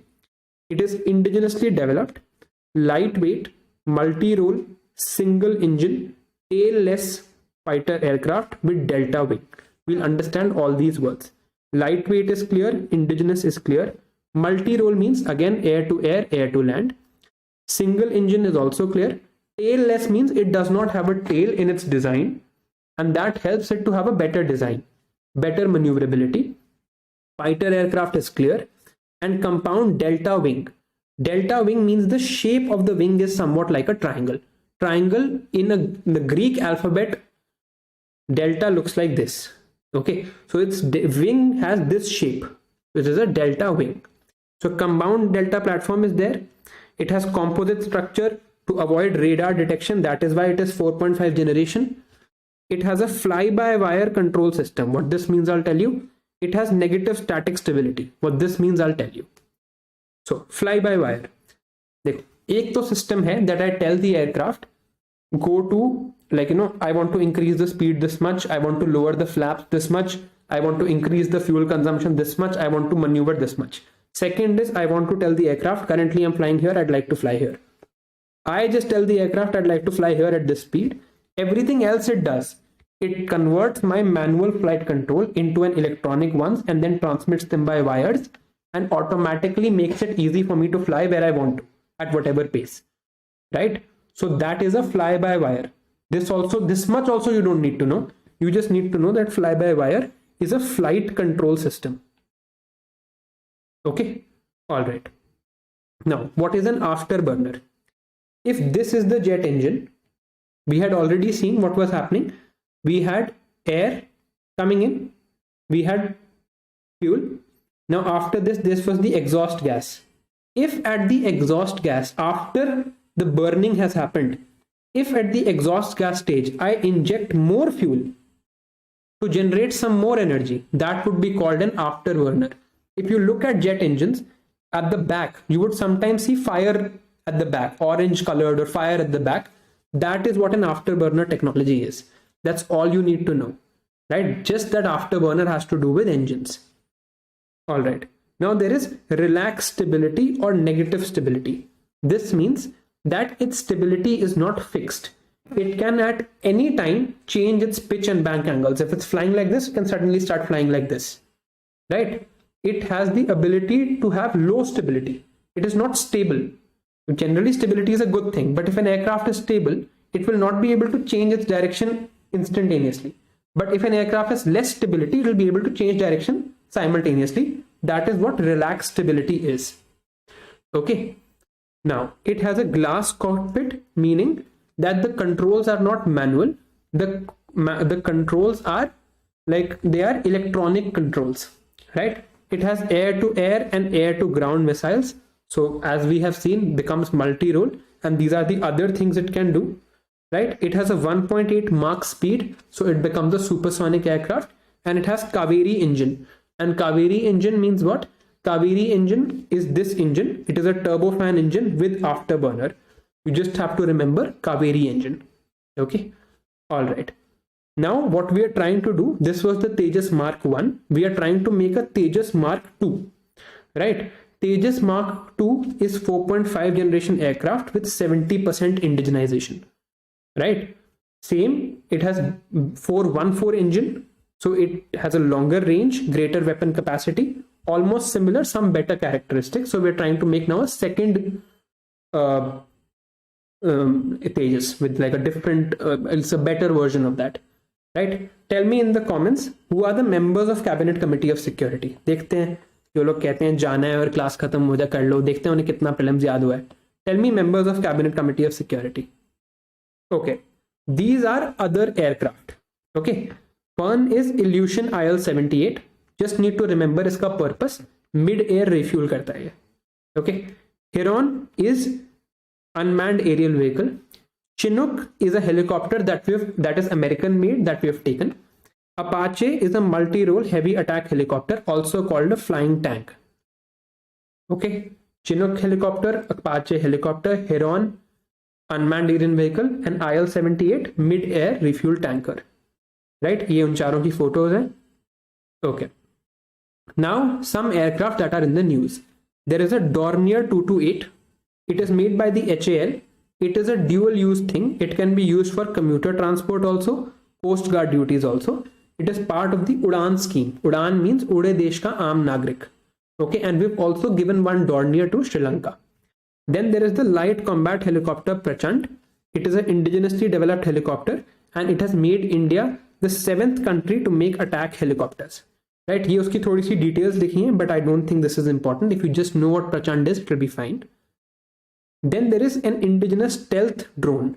Drone is unmanned vehicle, indigenously made. You know what stealth means, right? And it's called unmanned combat airborne vehicle, right? Then there is Chinook. Chinook, US Army has grounded Chinook that we have also. They have grounded their own Chinook because they found that there is a risk of engine fires. India has not grounded its Chinooks yet. They are used for HADR operations. HADR stands for Humanitarian Assistance and Disaster Relief. Okay. All right. Now, some other aircraft that are in news. One is kamikaze or switchblade drones. Kamikaze basically means suicide. So what do they have? These are drones. इनमें explosive लगे होते हैं. The drone goes and hits the building or the target. The drone also explodes and the building also gets damaged. Right? Then this is the Hermes Starliner. It is a drone that has now been allowed in civilian space by Israel. Right? Just one word association is required. Read once, don't revise one day before prelims. याद रह गया तो ठीक है, because chances are low. Okay. Now I'm talking about various type of detectors or radars, but in a different capacity. We already know what a radar is. Now we're going to know what a sonar is. Sonar stands for sound navigation and ranging. Sound navigation and ranging. देखो, sound is also a wave. Okay, हम एक particular frequency of sound wave सुन सकते हैं. That frequency is 20 Hz to 20,000 Hz. इसके नीचे की हमें सुनाई नहीं देती, इसके ऊपर की सुनाई नहीं देती. So beyond this, we use the sonar, we use the sound waves beyond this, not audible to us. In the same way radar was using it. You send one way and the wave comes back. So same way you send the sound wave, comes back. This is that high frequency that we cannot hear it. Bats also use this sonar system, right? So what sonar radars or what radars does India have? I'll just tell you from this slide what all you need to remember, which is absolutely essential. Otherwise you can read. You need to know that we have a hull mounted sonar, right? You need to know that USHUS, this is a radar, just this much. We have a dunking sonar. Dunking sonar means there is a sonar system. This is the sea. You bring sonar on a helicopter, you dunk it in the sea like this. Then you get the information. So if a submarine is hidden here, if you send a ship to find out, the submarine can sink the ship, but not all submarines can attack this target. So you dunk the sonar and you find the submarine. Okay. Then we have battlefield surveillance radar that we have. Again, not that important, right? So you can skip. Rohini is one of our radars. This you need to know. Bharani is another radar we have. This you need to know. If you want to read, you can read, and I've explained all the terms here. It's an L-band radar. I've already explained this term, so I'm not going into detail. Itna detail aapko chahiye bhi nahi. Just know that it's a radar, that'll be fine. Revathi is a radar. We have Ashlesha and Swathi. These are the names of India's radars. This much would be fine. Okay. All right. Now this is information regarding Chief of Defense Staff, because recently the new CDS was appointed after the unfortunate death of the previous CDS. All you need to know is that the CDS heads the Department of Military Affairs, right? And this is akin to the Joint Chiefs of Staff. So for integration among the forces, this thing is there. We are also making integrated theater commands. Integrated theater command would mean that one person would control the army, the air force, and the navy, so that there is a better coordination between the forces, right? Okay. Now we'll read about GSAT-7 satellites. So GSAT-7 satellites were made by ISRO to meet the defense needs of India, communication needs of the defense services. GSAT-7 is being used by the Navy. GSAT-7A is for the Air Force. Currently, GSAT-7B is not there. GSAT-7B was for the Army. So the Army currently uses GSAT-7A. Currently, the Army uses GSAT-7A. So there is a new Operation Skylight to build GSAT-7B for the Army. Okay, so that Army also gets its own communication satellite. So all forces have a communication satellite. All right. Then there are some news. Dirty bomb. Dirty bomb is making, I'll explain this when we do nuclear technology. To make a proper nuclear weapon, you have to enrich uranium to the ideal number of around 90%. What is enrichment? I'll tell you. Dirty bomb is converting it into a small bomb, taking less refined uranium to be used in the battlefield. Okay. Second news is with regards to Carl Gustaf M4. This is a rifle that Sweden is trying to manufacture in India. Then there is Pinaka multi-barrel rocket launcher. This is a rocket launcher system that India has. It is like a truck that can launch many rockets at one time, and Armenia has placed an export order for this. Okay. Then there is this platform that DRDO has built for sonar system evaluation. Then there is Abhyas. Abhyas is a aerial target that can be used for testing of fighter aircraft developed by DRDO. Okay. Then there is high energy laser systems. These are weapons that use lasers or energy directly to kill the enemy rather than using bullets or munitions. India has certain projects, Project Durga, Project Kali, and Project Aditya for these high energy laser systems. Okay. Right. This is it for defense. Let's do the 4 questions that have been asked so far. This one we've already done. Let's do 3 more, and then I'll show you the one-pager notes, how it's structured, and we'll stop for today. All right, do this. Now, see, you'll understand why I'm making you do the names of ships. They asked this in 2016. Solve this question.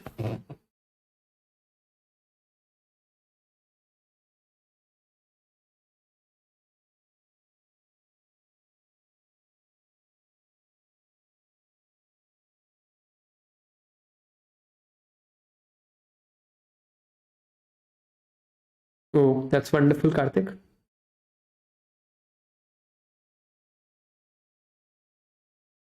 Good. Almost everybody's given the right answer. I'm moving on. Do this.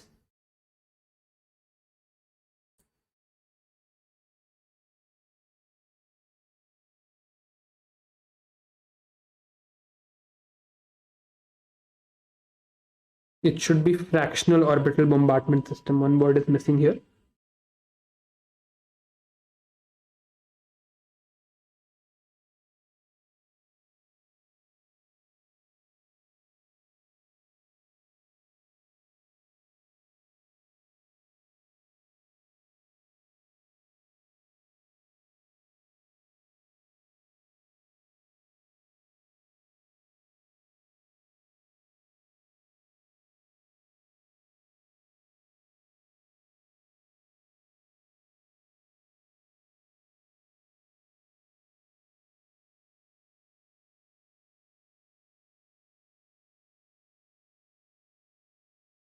Good. Now do this.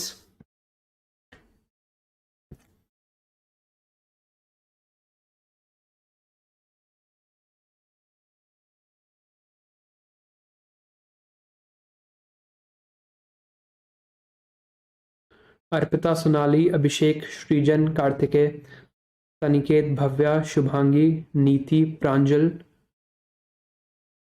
Sharvari, खुश, Harshita, Vishak S, sorry if I messed up the name, Ritika, Pankaj, Amardeep, Bhargav, Sadhna, Amit, Sheetal, Bal, Piyush, Amom. Thank you all for staying here and for actively participating. Your answers don't matter, but the fact that you're here and you're still dedicated shows that you have what it takes to go that extra mile to stay here and to work hard. Not everybody is going to make it through, but you guys definitely are with the dedication you have. Good job. And to the others too who are here. I can't take every name obviously, but I hope you get the idea. Abhijit, Priya, Umang, Vanshika, Sangram, Ranuhi, Kanika, Vikram, Kanchan, Swapnil, Pooja, Vishal, Shalini, Suresh. Good. Sonia, Rishabh, Bhargav, Sahil. Good job. Good job all of you. So these are, देखो, इतने ही question पूछे उन्होंने आज तक defence में. We are done with all 4 and almost everybody has given the right answer. Right, this we have seen already. Right, this one we have seen. This one is directly from the slides. It's torpedo launch and recovery vessel. Okay, fractional orbital bombardment system is you put a missile into an orbit, then you deorbit it over a target. Okay, this is FOBS. And last one was THAAD.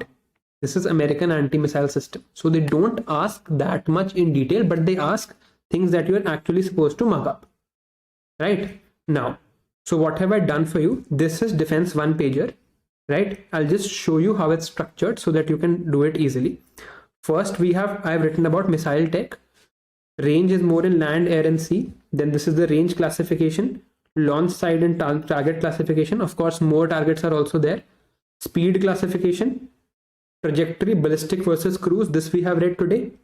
Now, ballistic missile can be tactical, theatrical, short range, medium range, IRBM, ICBM. ICBM for 500 kilometer and multiple independently targetable re-entry vehicles. Hypersonic Mark 5, midway maneuverability, hypersonic cruise and hypersonic glide, and FOBS. Right? Missile defense systems, the name of the various countries and their missile defense. THAAD was a PYQ. Iron Dome is very likely this year, right? Then India's ballistic missile, Pradyuman Air Defense, Advanced Air Defense S-400. BrahMos, its basic qualities, right? Agni Prime, supersonic missile assisted torpedo, and there is another one pager of yesterday's class, the table of all the missiles I've given you. Then India's ships, destroyers, frigates, their classes, right? Carriers, this is important. Stobar, Katobar, EMAS explained. INS Vikramaditya, INS Vikrant, INS Vishal. Our corvettes, our submarines, this is given below. I'll just show you. Patrol vessels that we have, and other important ships like INS Astradharini. Okay. Then Indian submarines based on power systems, based on missile launch capability. This we have already read.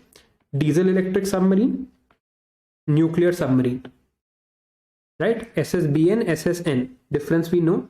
Project 75, Calvary class Scorpion submarines from France. Then I also wrote the important projects down in one place so that you don't mess them up. Project 75 for those submarines, Project 75 for the indigenous construction of 6 modern submarines. Delhi class destroyer Project 15, 15A for Kolkata class, 15B for these 4 of Vishakhapatnam class. These are all destroyers. 16 for frigates, 17 again for frigates, and 17A updation of Project 17. Then India's fighters, the important ones, right? India's important helicopters, the air defense systems that we have with regards to unmanned aerial vehicles, then the other aircrafts that are important, the ones that are in the news, something else that are in the news. Then they might ask Tejas. So these are the facts that you need to remember with regards to Tejas. See, this is how you revise.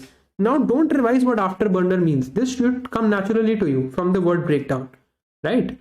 Then radars, hull-mounted Ushus, Dunking, Bharani, Revati, Ashlesha, Swathi. You've done that. Other important news with CDS, GSAT 7, 7A, 7B, Dirty Bomb, Carl Gustav M4, Pinaka, Abhyas aerial target, and high energy laser systems. This is all we have studied today, nothing else. Now you might think a lot of time has gone, but in revising, it will not take more than 20 minutes if you do it right now. So please do it right now. Don't waste time. Do it right now. Okay, do it right now. As soon as this class ends, as soon as you go, do it. How much time did it take me to run through this? Because the concepts I have just explained, it's not a long-term thing. Okay, I'm spending time here. I have sat here for 3 hours without a fan so that the mic disturbance is not there. So I expect some effort from you too, right? And if it was that easy that I could just make you, do it and you would get through, see, it's not going to be like that. You will have to make effort. I am also willing to make that effort with you, but I'm also expecting you to make some effort with me. And most of you are doing it, and I'm really proud of that. Okay, so that's it for today. And we'll now move on tomorrow from emerging technology. This will be very interesting because tomorrow I'm going to make you understand what quantum computing is, what artificial intelligence is, what blockchain is, what VPNs are, what Li-Fi is. All of that we're going to do in class because this is as important an area as biotech. So this is it for today. You can take a leave. For the rest, I'll just stay here for 5 minutes for some general questions that you might have. Thank you very much for your patient listening and active participation.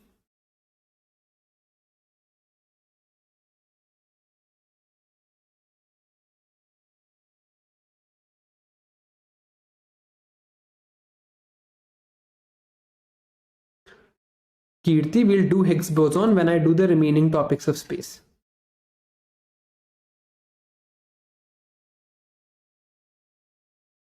You're welcome. Thank you, all of you. Thank you.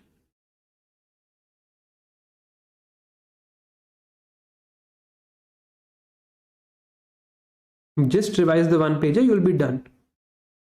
Himanshu, yaar, if I don't teach you this till the course, PT365 is being covered. Urmita, just take a look at PT365.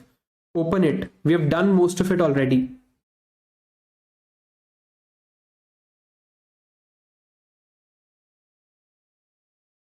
Himanshu, I'll teach you. Don't worry. मुझे भी पता है functional chromosomes आया है. I'll teach you. I told you some topics are left. I will teach you. Ganesh, when I get well, I'll resume YouTube. Right now, I'm not doing it. Anirudh, right to health issue. Okay. So what they're saying is that the doctors have to treat patients for free for any emergency thing, right? And the transferring of the cost will be done by the government at a later date. Now, there are some problems here. One, emergency hasn't been defined.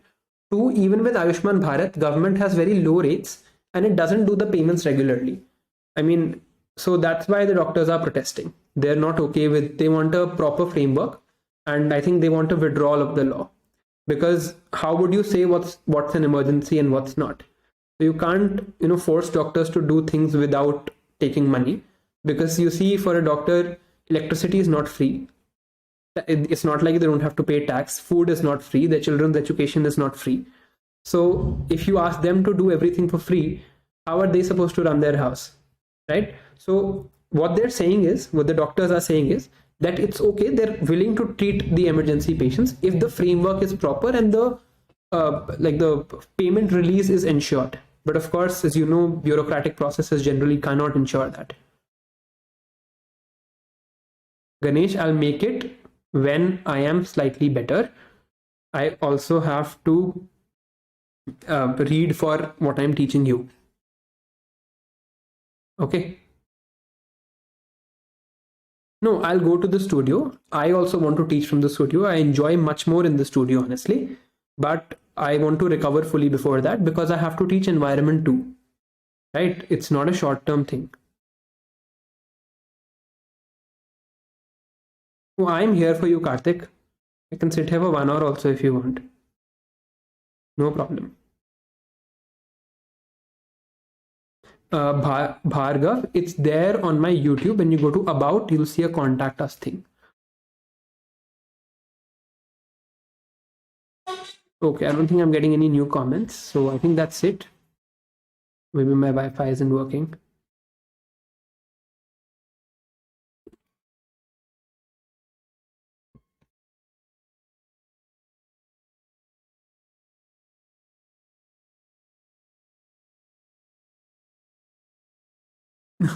Yes, Ranui. Taruna, what does intercepted mean? Intercepted means, yes, of course, people can, intercept it. They can see it on the radar. They can try and kill the AWACS plane. That is the problem. That is, of course, a problem. See, no weapon system is foolproof. If you had a foolproof weapon system, right, then you would just be the most powerful country in the world. There's always an answer to one weapon system. It's always a fight, which is better. If you have a surface to air missile, it does not mean that every time the jet will die. The jet can also sometimes maneuver and get out of it. So it's always a fight between which technology is better.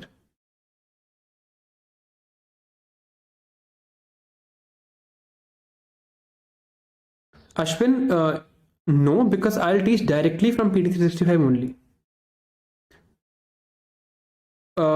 IR, yeah, I'll announce soon. I promise it will be before 20th April, so I'm sticking to that.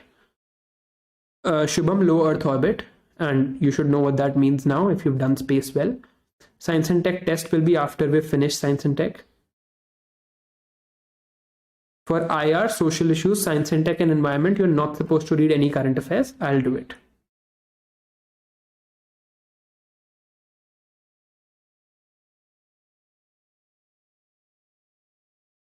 हाँ यार, नहीं खत्म होती demands लोगों की.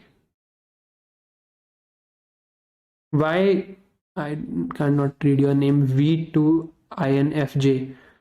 This will to study should increase.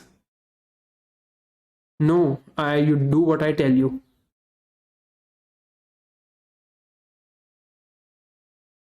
I will cover Ramsar sites. I will cover national parks. I will not cover Indian geography. So if where Indian mountains are, where Indian rivers are, this you need to know. The things that are specific to environment, like where national parks are, where tiger reserves are, this I'll do. Yes, Renuhi, yes, you can do that.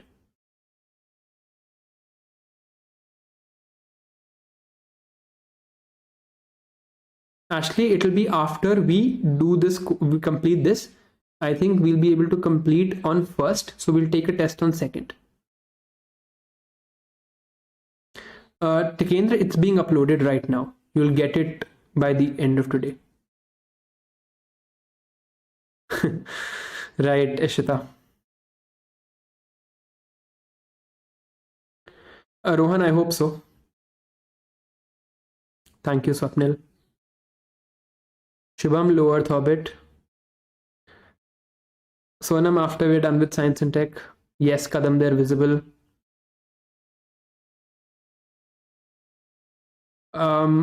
You have to do till April. Mriya.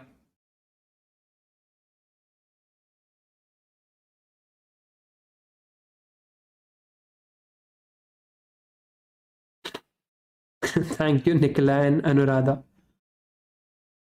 Mahi, which FLT to go for? FLT, if you're talking about full syllabus, generally forums are better. But this year they've really messed up their. You can go for any year, but forum. Last year I liked forum. Forum and Vision are the only two I have used so far, so I can't comment on the other ones. I make one-pager notes with the app called Xmind. Xmind.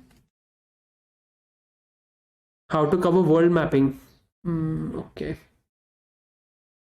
Yeah, it will take time. I mean, I wish I had more time to help you here. Sarkar Gautam, how to deal with breakups. Wish I knew that myself. Biosphere Reserve I'll do. Heritage sites I won't. Heritage sites are part of art and culture. Cell-mediated immunity I've explained, Shubham. Go back and watch. Okay, see Acharya.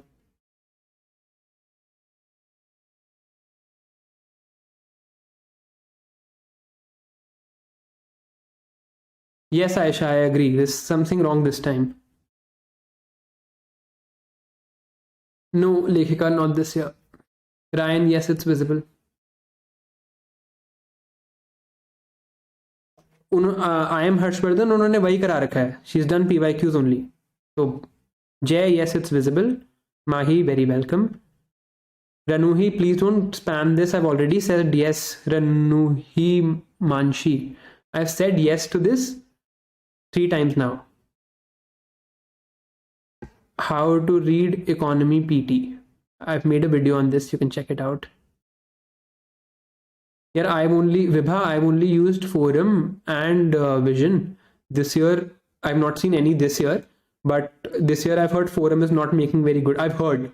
I don't know. I've heard Forum is not making very good tests. Oh, 2nd April is a Sunday. There'll be no class on 2nd April. Don't worry.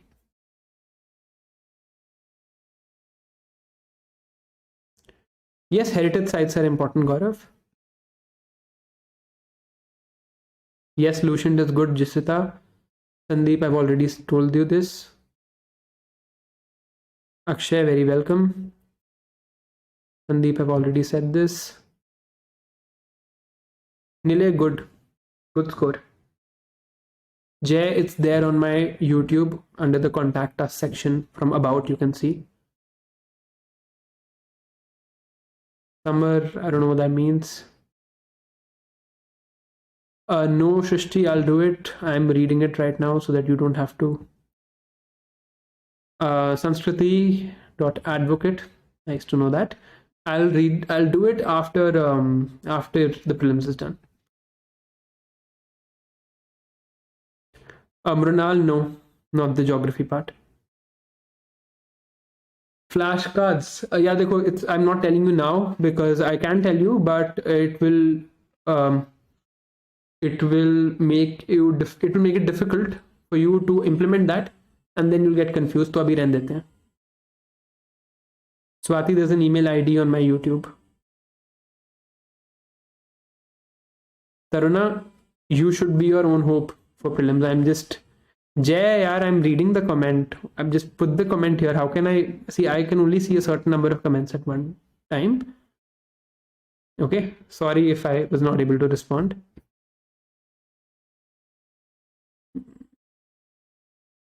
Aamir, क्या complaint है यार? Sarkar, I'm so sorry to hear that, man. Himanshu, I'm used to studying 11 to 12 hours a day, so this is like a joke for me right now. Shubham, do the NCRT. Sarkar, I wish I had something easy to tell you, yeah, but there's no easy answer. Maybe you can contact Mansi on the video on mental health channel. It's there. All right, bye-bye, Summer.